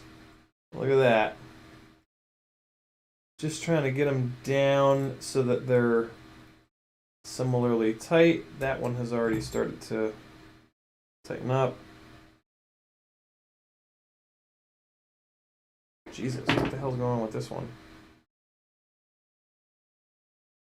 Really careful here. This is how I've killed these boards before, using these needle nose pliers, cranking on a screw. Alright, hopefully this one will be loose. Nope. Damn it. Alright. And that Loctite really, really went for it. Jesus. It kicked off. Something fierce. Jesus! That Loctite, like, really hardened quick. Okay, I see you. I see you, Loctite. Okay. That looks pretty good. Well, let me just tighten this one a little bit more. Yeah, there we go. That's sitting good. That's sitting good. Okay, cool. Yeah, so these four are close enough in tightness. Now let's just make sure there's a little bit of movement. That's good. Nothing's rotating. And then the flight controller in the middle here has plenty of motion to it. Beautiful. Perfect. Okay, this stack worked out really, really, really well. I really dig this. This should fly really nice. Let's put the screws in the camera, and then we'll throw the top plate on, flash the ESC to the newest version of BL Heli, and we'll be done. Camera screws are M2. Let's use the MIP driver so that I don't strip them out. And let's see how this camera is going to sit on this mount. There we go. Okay. Oh yeah, that's fucking perfect. Oh boy. That is satisfying. Alright, come on. Grab the threads, you jerk. Grab the thread, you jackass. Move this mount up a little bit. Okay, that should be it, I think. Yep, there it is. Oh man, this is just the most satisfying thing ever. Yeah, this is great. I think I'm gonna run this MIPI cable under. God damn it.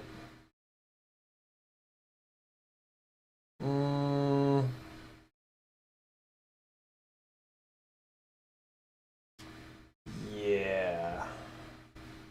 I need to be running that under that board. Otherwise, it's going to be all up on the top plate and all up on the battery strap, and it's just going to be a real shit show. Well, that's frustrating. I could have done that a minute ago, but I wasn't paying attention. Fuck.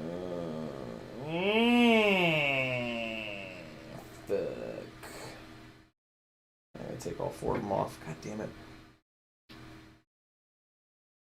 Let's just do it. Do it right the first time.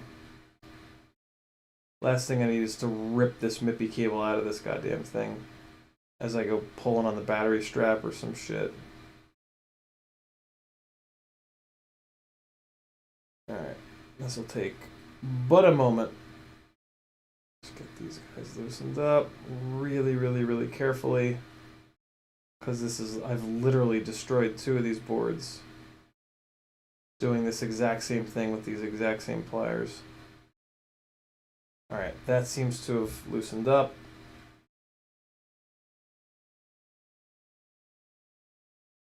This is the one that's really sketchy because there's a big tall capacitor right fucking here. Oh my god. Scary, scary. Scary, scary! And you gotta like grip really hard with the needle nose pliers.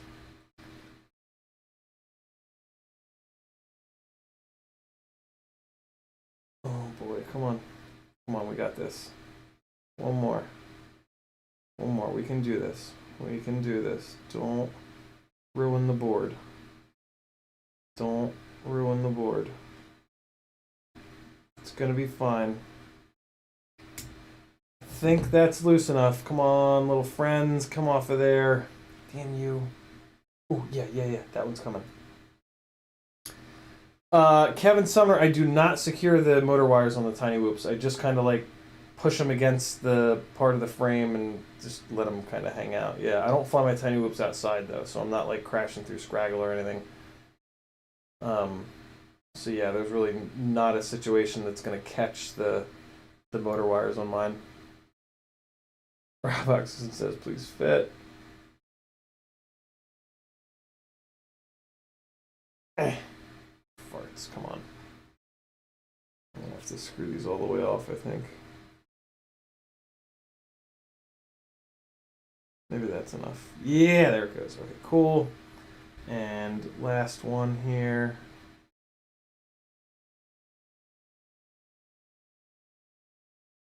Oh, I just felt it loosen up. Should be good. Yes, okay. All right, so this is gonna come up, and then I'm just gonna sneak this MIPI cable underneath so that it's protected. This is the way that I had it before, but the board was all the way on the bottom. Kind of not happy with this. Just want it to like fold straight down. I don't want it to have this big rotation in it. There we go. That's what I wanted. Okay. And now that guy's going to go under here. There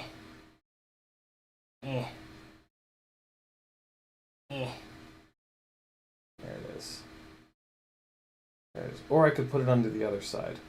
I'm actually going to put it on the other side. Come to think of it. Because that's going to get it away from this latch. Otherwise it's going to get smashed between that latch and the board, guaranteed. So I'm just going to do that. And that'll hold it over here for sure. Yeah, that's the stuff. That's the stuff. There we go. Okay, so it's still trying to get itself under that little latch. So let me do this. You guys can't really see what I'm doing here, but I'm just bundling it up on that side. Yeah. There we go. There we go. And now, bring the board over and drop it down. Okay, now before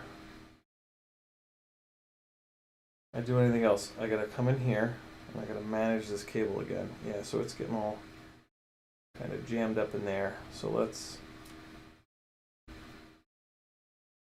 drop it down like that. And it's not going to fit. So, all right, so it's a little too tight against the, there's the big old plug header back there on the top of the flight controller. And this guy is a little too thick. And so it's ended up pushing on that, it looks like. Let's see. Yeah, that ain't gonna work. So what I'll do is I might be able to move this little, yeah, okay, so this is what I'm gonna do. I'm gonna move this down to expose the wires so that the wires will flatten themselves out on top of the plug header. So this is just this little like sheathy jib jab. B-Man wants some celebratory whoop rips. Yeah, we can do that. I have four more whoop batteries charged. You guys like me railing the whoop around the house? That's good because I want to get as much flight time in on the whoops as possible before I start doing some reviews of props and batteries and shit. Ooh, there we go. There we go. That's what I wanted. Oh, yeah. Oh, yeah. Yes, that's it. Okay. So now these guys will sit flat under here because I can take this little bundle, pull it up like that. Yeah. That's it. Okay. Okay, terrific. So now this guy sits flat. The little wire bundle will flatten itself out underneath or against the wire header on the top of the flight controller, and all will be right with the world. Oh, yeah. Come on now. What you know about that?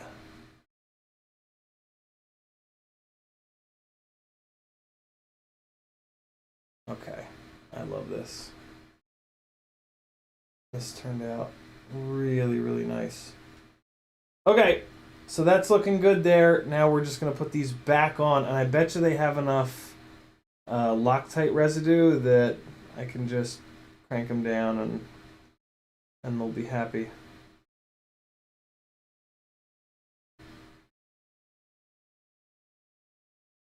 What time is it? 11:56. Look at that. Oh yeah, that's what I wanted. Guys listening to this on a podcast audio will be wondering. Yeah, you guys can just listen to these if you join the Patreon page. I'm a little bit behind on ripping them because it is like a manual process, but yeah, I do put up audio versions of all these for the patrons, which is pretty slick because they end up going on this RSS feed, which you can listen to just like an actual podcast. It's really nice.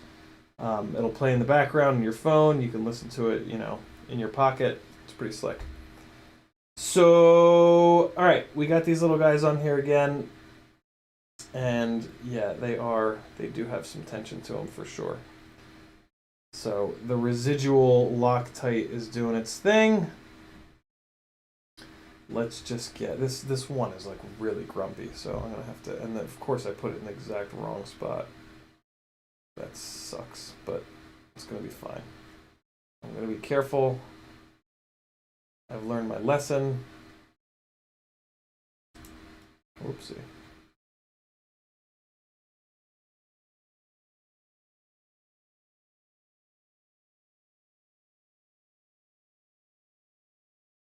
Concentrating, boys. Concentrating. It's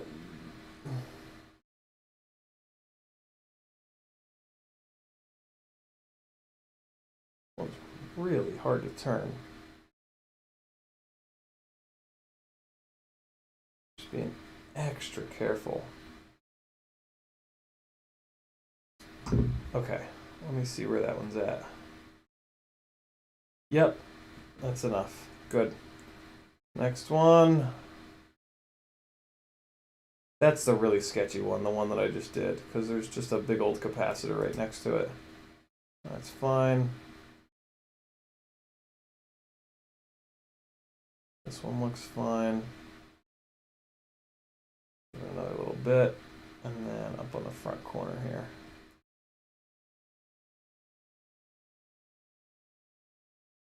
Okay, that's good. I can actually back that one off a little bit.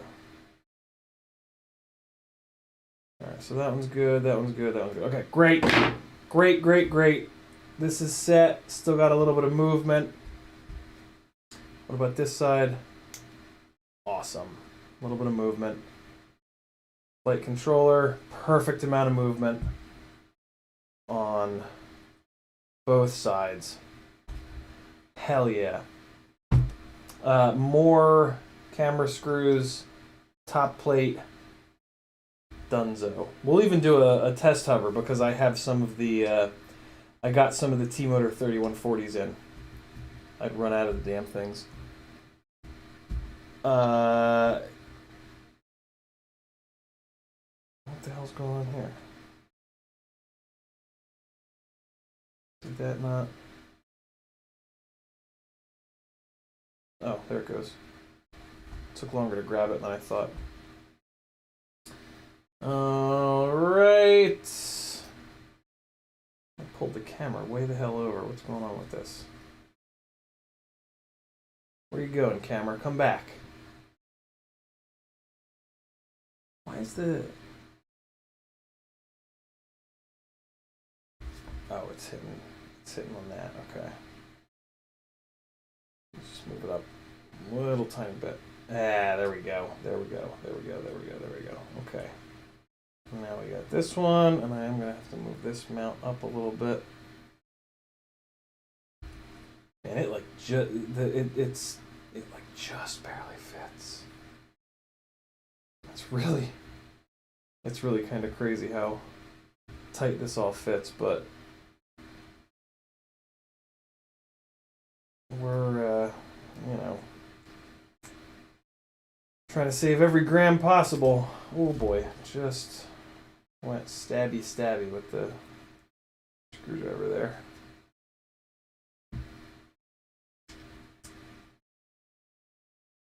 Alright, is that gonna catch? Yes. June Loco says, send that sheet. What sheet? Rabox, oh no, we got that. Kevin Sumner says, would it be helpful to have something a bit more automatic to the ripping from YouTube and spit out audio file, or is it dumping them on Patreon the hard part? So yeah, there's a website, there's a couple websites that will rip audio out of YouTube videos. So I use one of those, I drop the link in, and then pulls the audio out. And then I open up a tab with Patreon, I hit audio, and then I have to grab the thumbnail. So I upload the thumbnail, and then I type a little description, change the tag on Patreon, do a couple other little stupid things, and then by that time the file is usually done ripping. And I will put the file in there, and it'll upload, and then yeah, that's kind of it.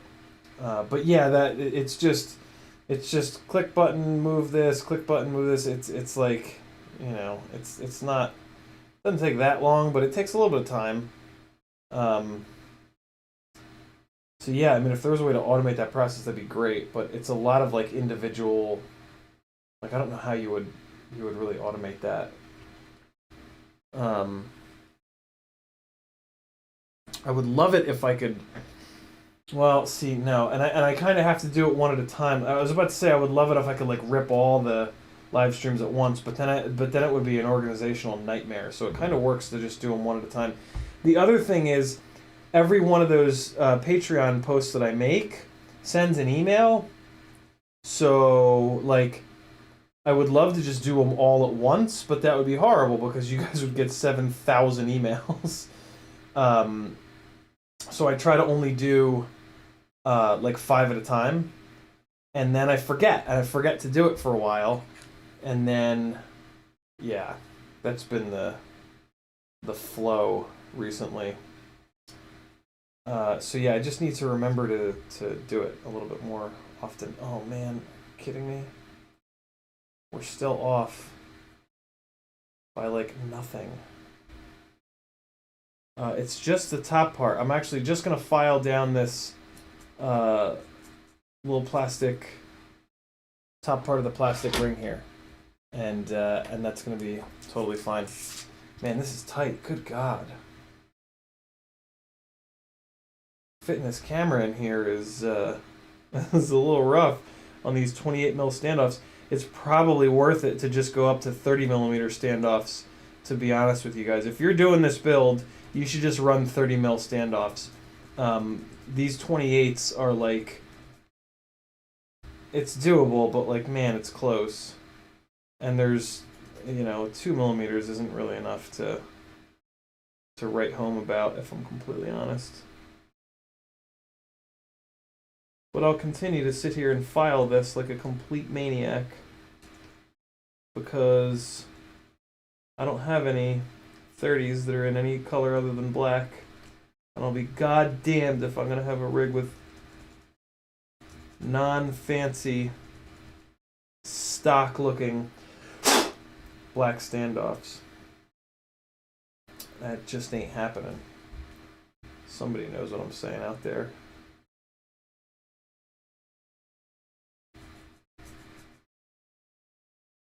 Alright, let's just take a little bit more of this material off here, and then we'll be good to go.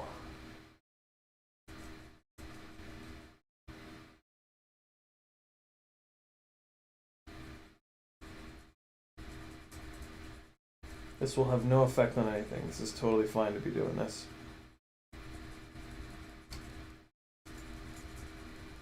It does not matter at all. The only thing I'm hoping is that I didn't put the camera back in upside down. That'll be a little bit annoying.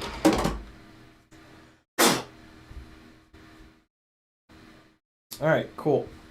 So that's fine. And then what I'm also going to do is take a little tiny bit of material off the bottom corner of the thingy here. And I'm just going to use... I have a file that's like rounded on one side. Where the hell is it?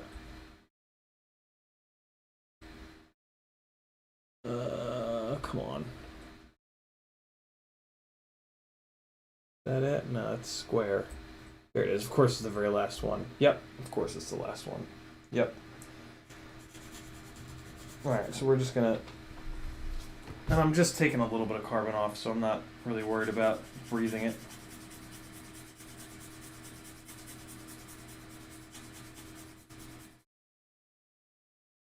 Alright, that should be about enough. And... yeah. Great!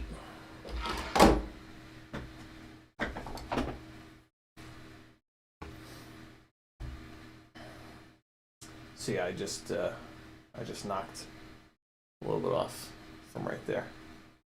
Just where it meets up with the oh,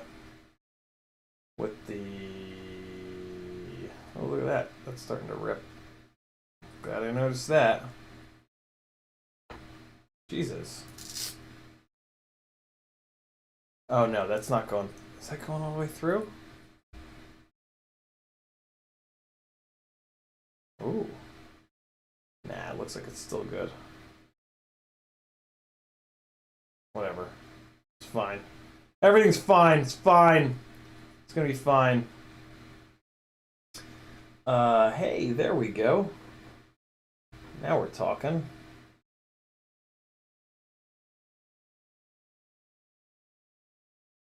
Okay, let's do it. And we're using some titanium screws up on top here, nice and short. Keep the weight down. I do not recommend using titanium screws on a 5-inch freestyle rig, but on these micros, they seem to be plenty strong. GrizzFPV used nylon spaces to clear on his Rip Squeak. Nice. Do you have a RunCam hybrid in yours too, Grizz? I forget. Look at that little BQE sticker I put there. Isn't that cute? Isn't that adorable? Alright, boys and girls. We are back in business with a big old 1804 Rip Squeak. Good lord. World's most overpowered but amazingly flying Rip Squeak, I'm willing to bet.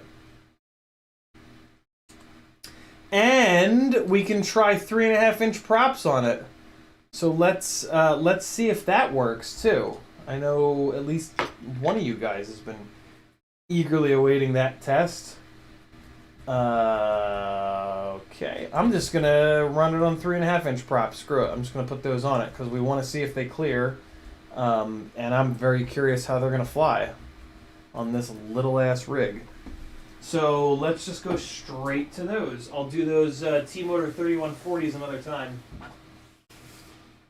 What do we got here? Here's the 3140s. I'll leave them out. Here's another bag of 3140s. What are these? These are 3052s. Here's the bag of 4-inch props. I think I put the 3.5s in here. I sure did. All right, let's see if... Brian Jarvis says, have you ever had the buckle on a battery strap short on a flight controller? I haven't, but I've known people that have. One of the local pilots, Patrick, has had that happen. And he wasn't thrilled about it.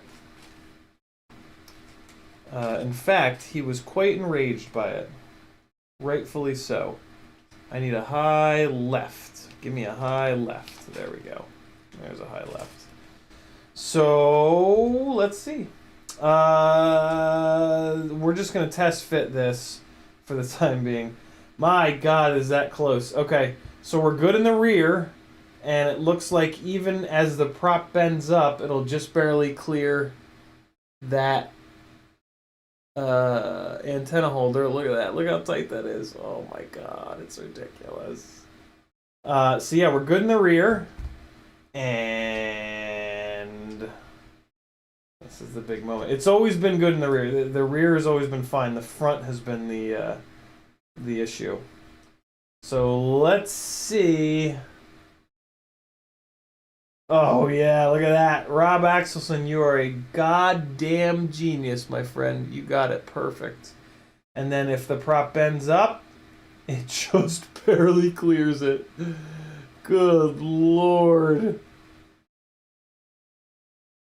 Well, the Logitech's not going to focus, but you guys get the picture. It's perfect. It's absolutely perfect. And yeah, these mounts, the mount is good to go. So yeah, Rob, I don't think anything needs to change on this mount. If I'm completely honest, I think it's kind of perfect. With a 30mm standoff, yeah, this would be good. It does work with a 28, but I mean, it's just a little, it's a little tight. I mean, the top is kind of smashed into there, and then the problem is the bottom back of the camera hits the press nut from this center screw that goes through, and that's what kind of. Yeah, it just makes it a little bit angry. If there was any way to push the screw holes forward, just like ever so slightly, that would help a little bit. See if I can show you guys the interaction between that. See, so there's the press nut right in front of the little 5-volt back, and then there's the bottom of the camera. See how they're kind of all up on top of one another? Let me get these wires out of the way. That's fine though. It's kind of always been like that. There you can see it. See it? There you go. There you go. Wow, look at the Logitech focusing. I'll be goddamned. Yeah, so what it'll do is it'll actually knock a little notch out of the body. This has already happened to me. But yeah, this mount's also really cool because Brian has locked in 30-degree up tilt, so we know that we've got 30-degree up tilt, which is really, really nice. Damn! Look at that. That's a sexy motherfucker. Let's get the ESC updated and test hover it. I don't know if I'm going to be doing a tiny whoop flight. Nah, I will. No reason not to. Alright. Flight controller's powering up. This flight controller was in this rig, I think, right? So I don't think I need to do anything with the flight controller. Do I have a charged battery? Is a good question. What are these guys? You guys charged? You guys discharged? 15.4, which means storage. How about you? 15.2, even more storage. How about you? 15.5, let's use that one. It'll be fine. Let's see if it blows up. What's up, Crash Panda? Rob Axelson says 5 to 1 millimeter. 0.5 to 1 millimeter. If you could move them forward by half of a millimeter, I think it would be absolutely perfect. And I don't think there's any real reason to like test it. Alright, hopefully it doesn't blow up. Well, it tripped right away. That's not a good sign. Tripped right away. It's not a good sign. Fuck!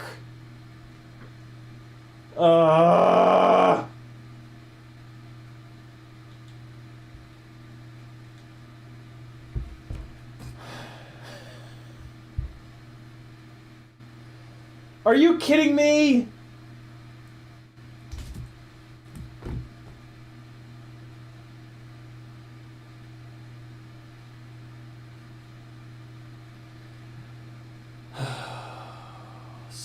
Bitches.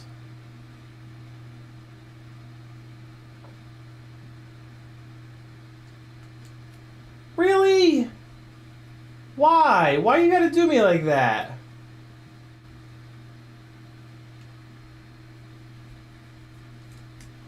It's not giving me anything either. So I think there's a short somewhere.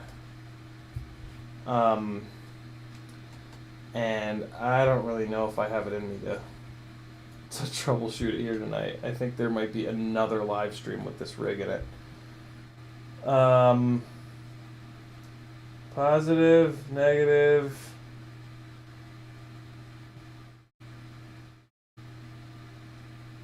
Negative, positive. Like, did I get it wrong there? No. Negative's coming out one side, negative's going in the other side. And then they come up there. And then... what the hell else did I do? I soldered up the ESC. But didn't we test the ESC? I feel like we tested the ESC. What if I pull this? This is the stupidest thing I've ever done, but... there's absolutely no chance that'll have any effect. So I guess it could be this, too. I could have screwed this up. Yes, you know, it trips immediately. The ESC wire could totally be wrong. That's a really good thought. Let me just check it.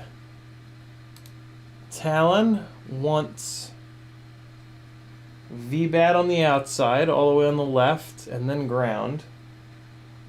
Yeah, so it's good on the Talon side.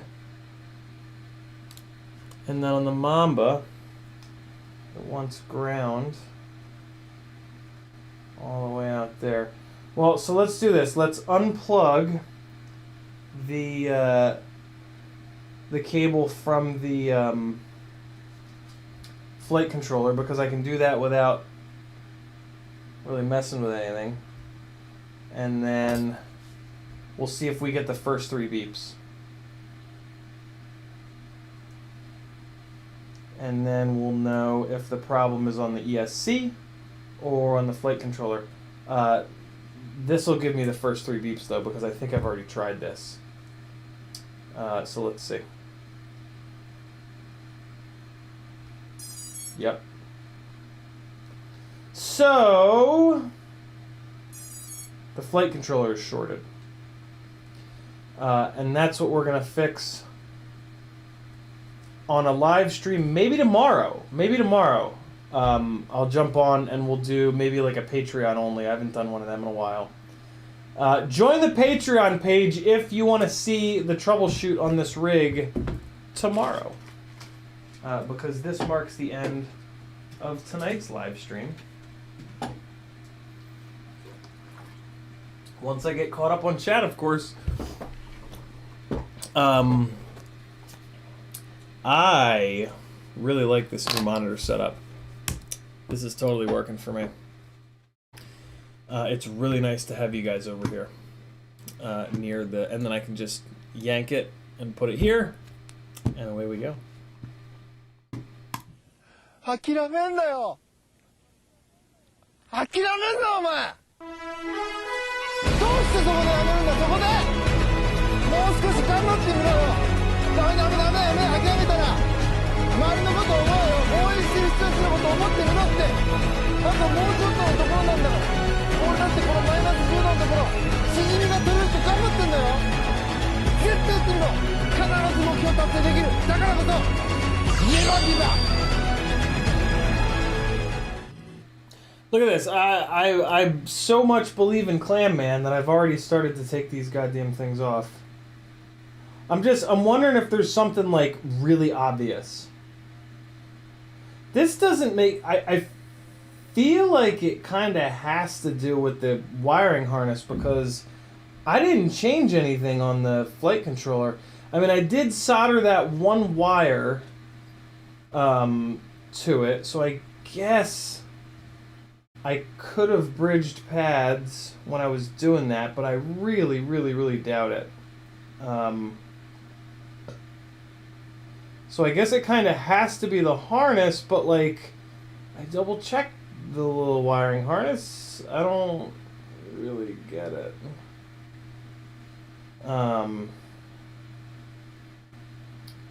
Puzzling.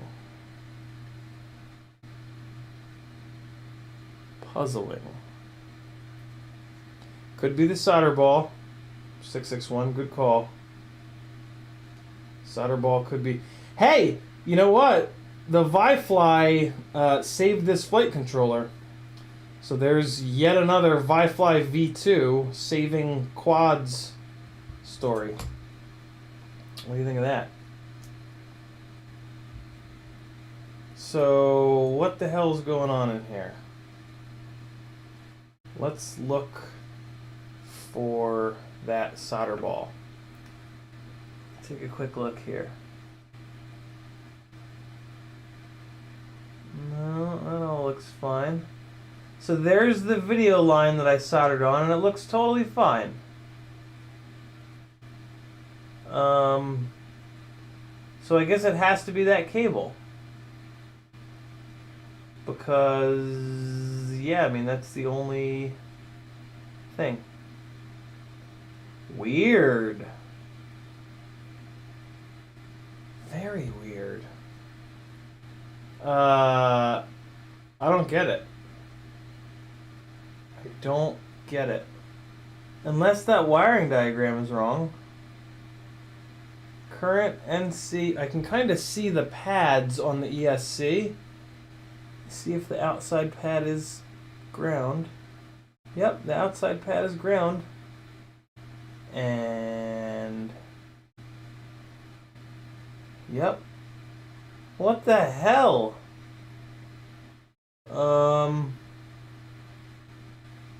Well, I gotta be honest, I don't understand.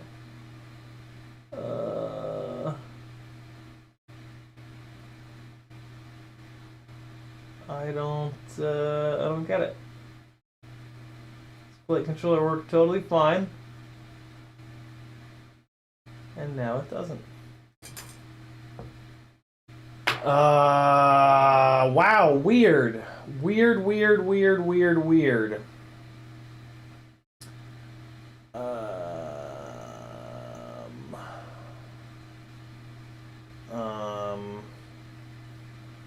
The 5-volt back could have blown up.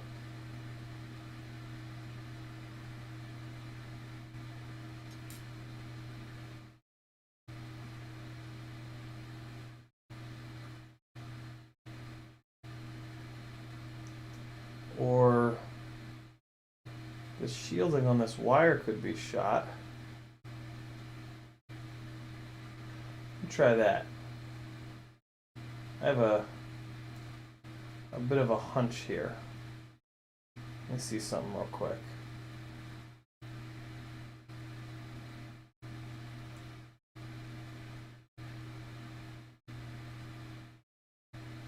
Alright, let me try that. Plug this wiring harness back in. And, well, let me look at something real quick. Let me see if any of these pins got bent. Pins in the wiring harness are always a pain in the ass. Nah, they're fine. I haven't fucked that up in a long time. Let's try this. I have a little bit of a hunch here. I think I might have just fixed it. Come on, get in there. Oh, come on. There we go. Okay. These two little guys fell off, but that's okay. Alright, let me take a look here. Get that in there. Make sure nothing's touching that shouldn't be touching. And let's just check this super quick.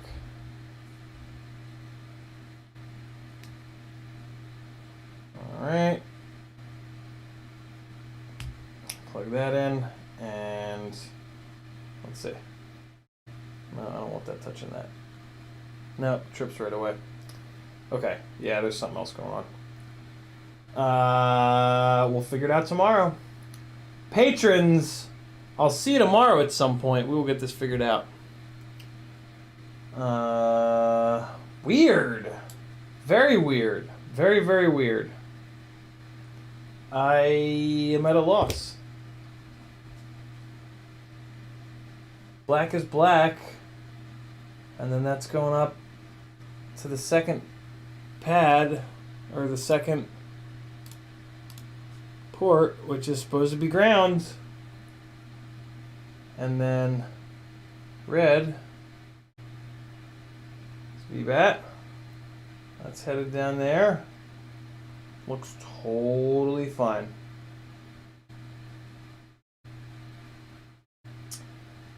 Very strange. Very, very, very strange. Let me try one more thing real quick. One more thing.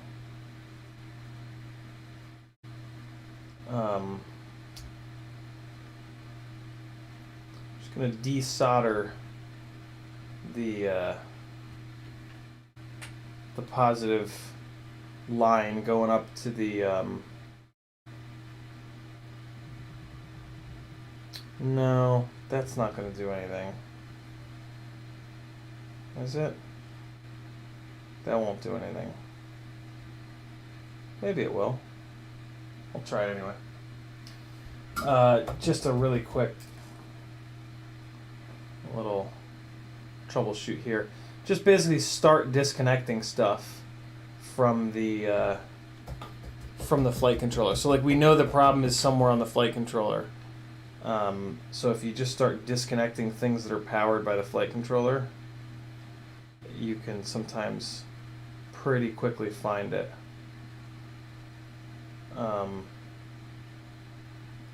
So that's what I'm doing here, is just removing. So this is the VBAT out of the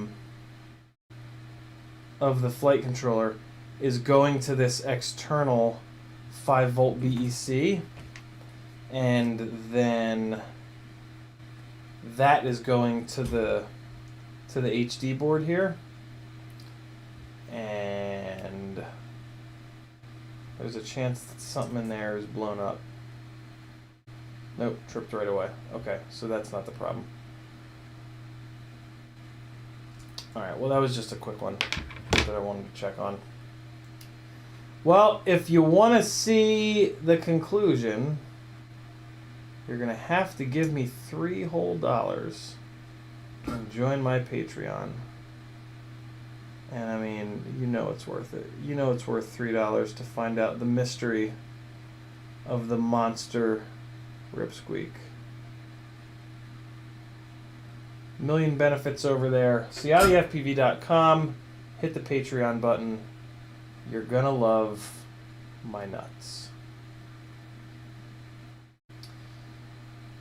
And just doing a little bit of wire management while I'm in here. Okay, that's good. Alright, yeah, I'll figure it out tomorrow. I'm just gonna have to check everything on this flight controller, basically. I don't get it. I really don't get it.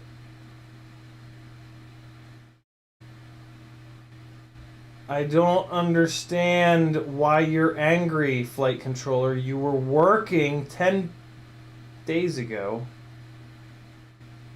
What happened? Why are you being a dick? Is the solder ball on the bottom? Does that make any sense? No. No solder balls down here that I can see. Nyeh.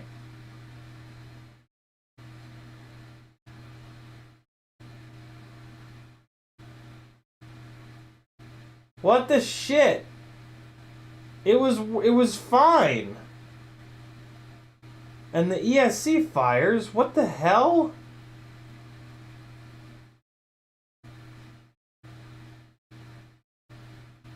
What? What is going on here? Who? Whatever. We're gonna dig more into it tomorrow. I'm gonna go relax. Thanks for hanging, boys and girls. Hope you got something out of this. I got a little frustration out of it. Rob Axelson says, you put 2 layers of heat shrink on that Beck. I did. Yeah, because I was worried about something like this happening. 661 says, but it works now. But it doesn't!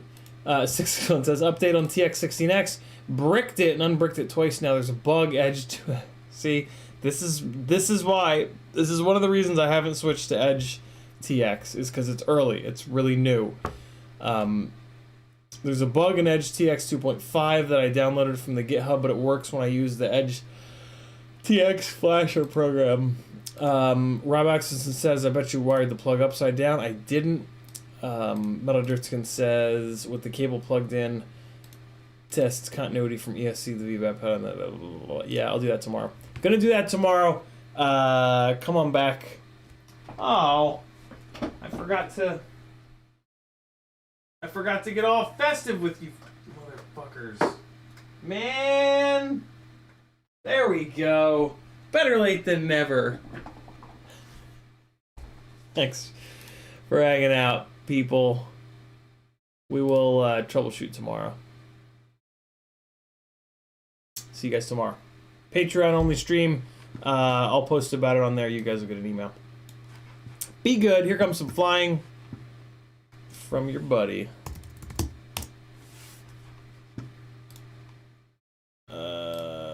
Which one did I play in the beginning of the stream? Is it this one? Oh. Yep. Nope, it was this one. Give you guys a little bit of this. Same spot. Different battery. Alright, friends. Love ya. Be good. See you patrons tomorrow. See you non-patrons on Wednesday for Whoop Wednesday. Why is this not playing? There we go. Here you are. Enjoy. Oh boy. Hold on, I gotta fast forward it. There we go. Later.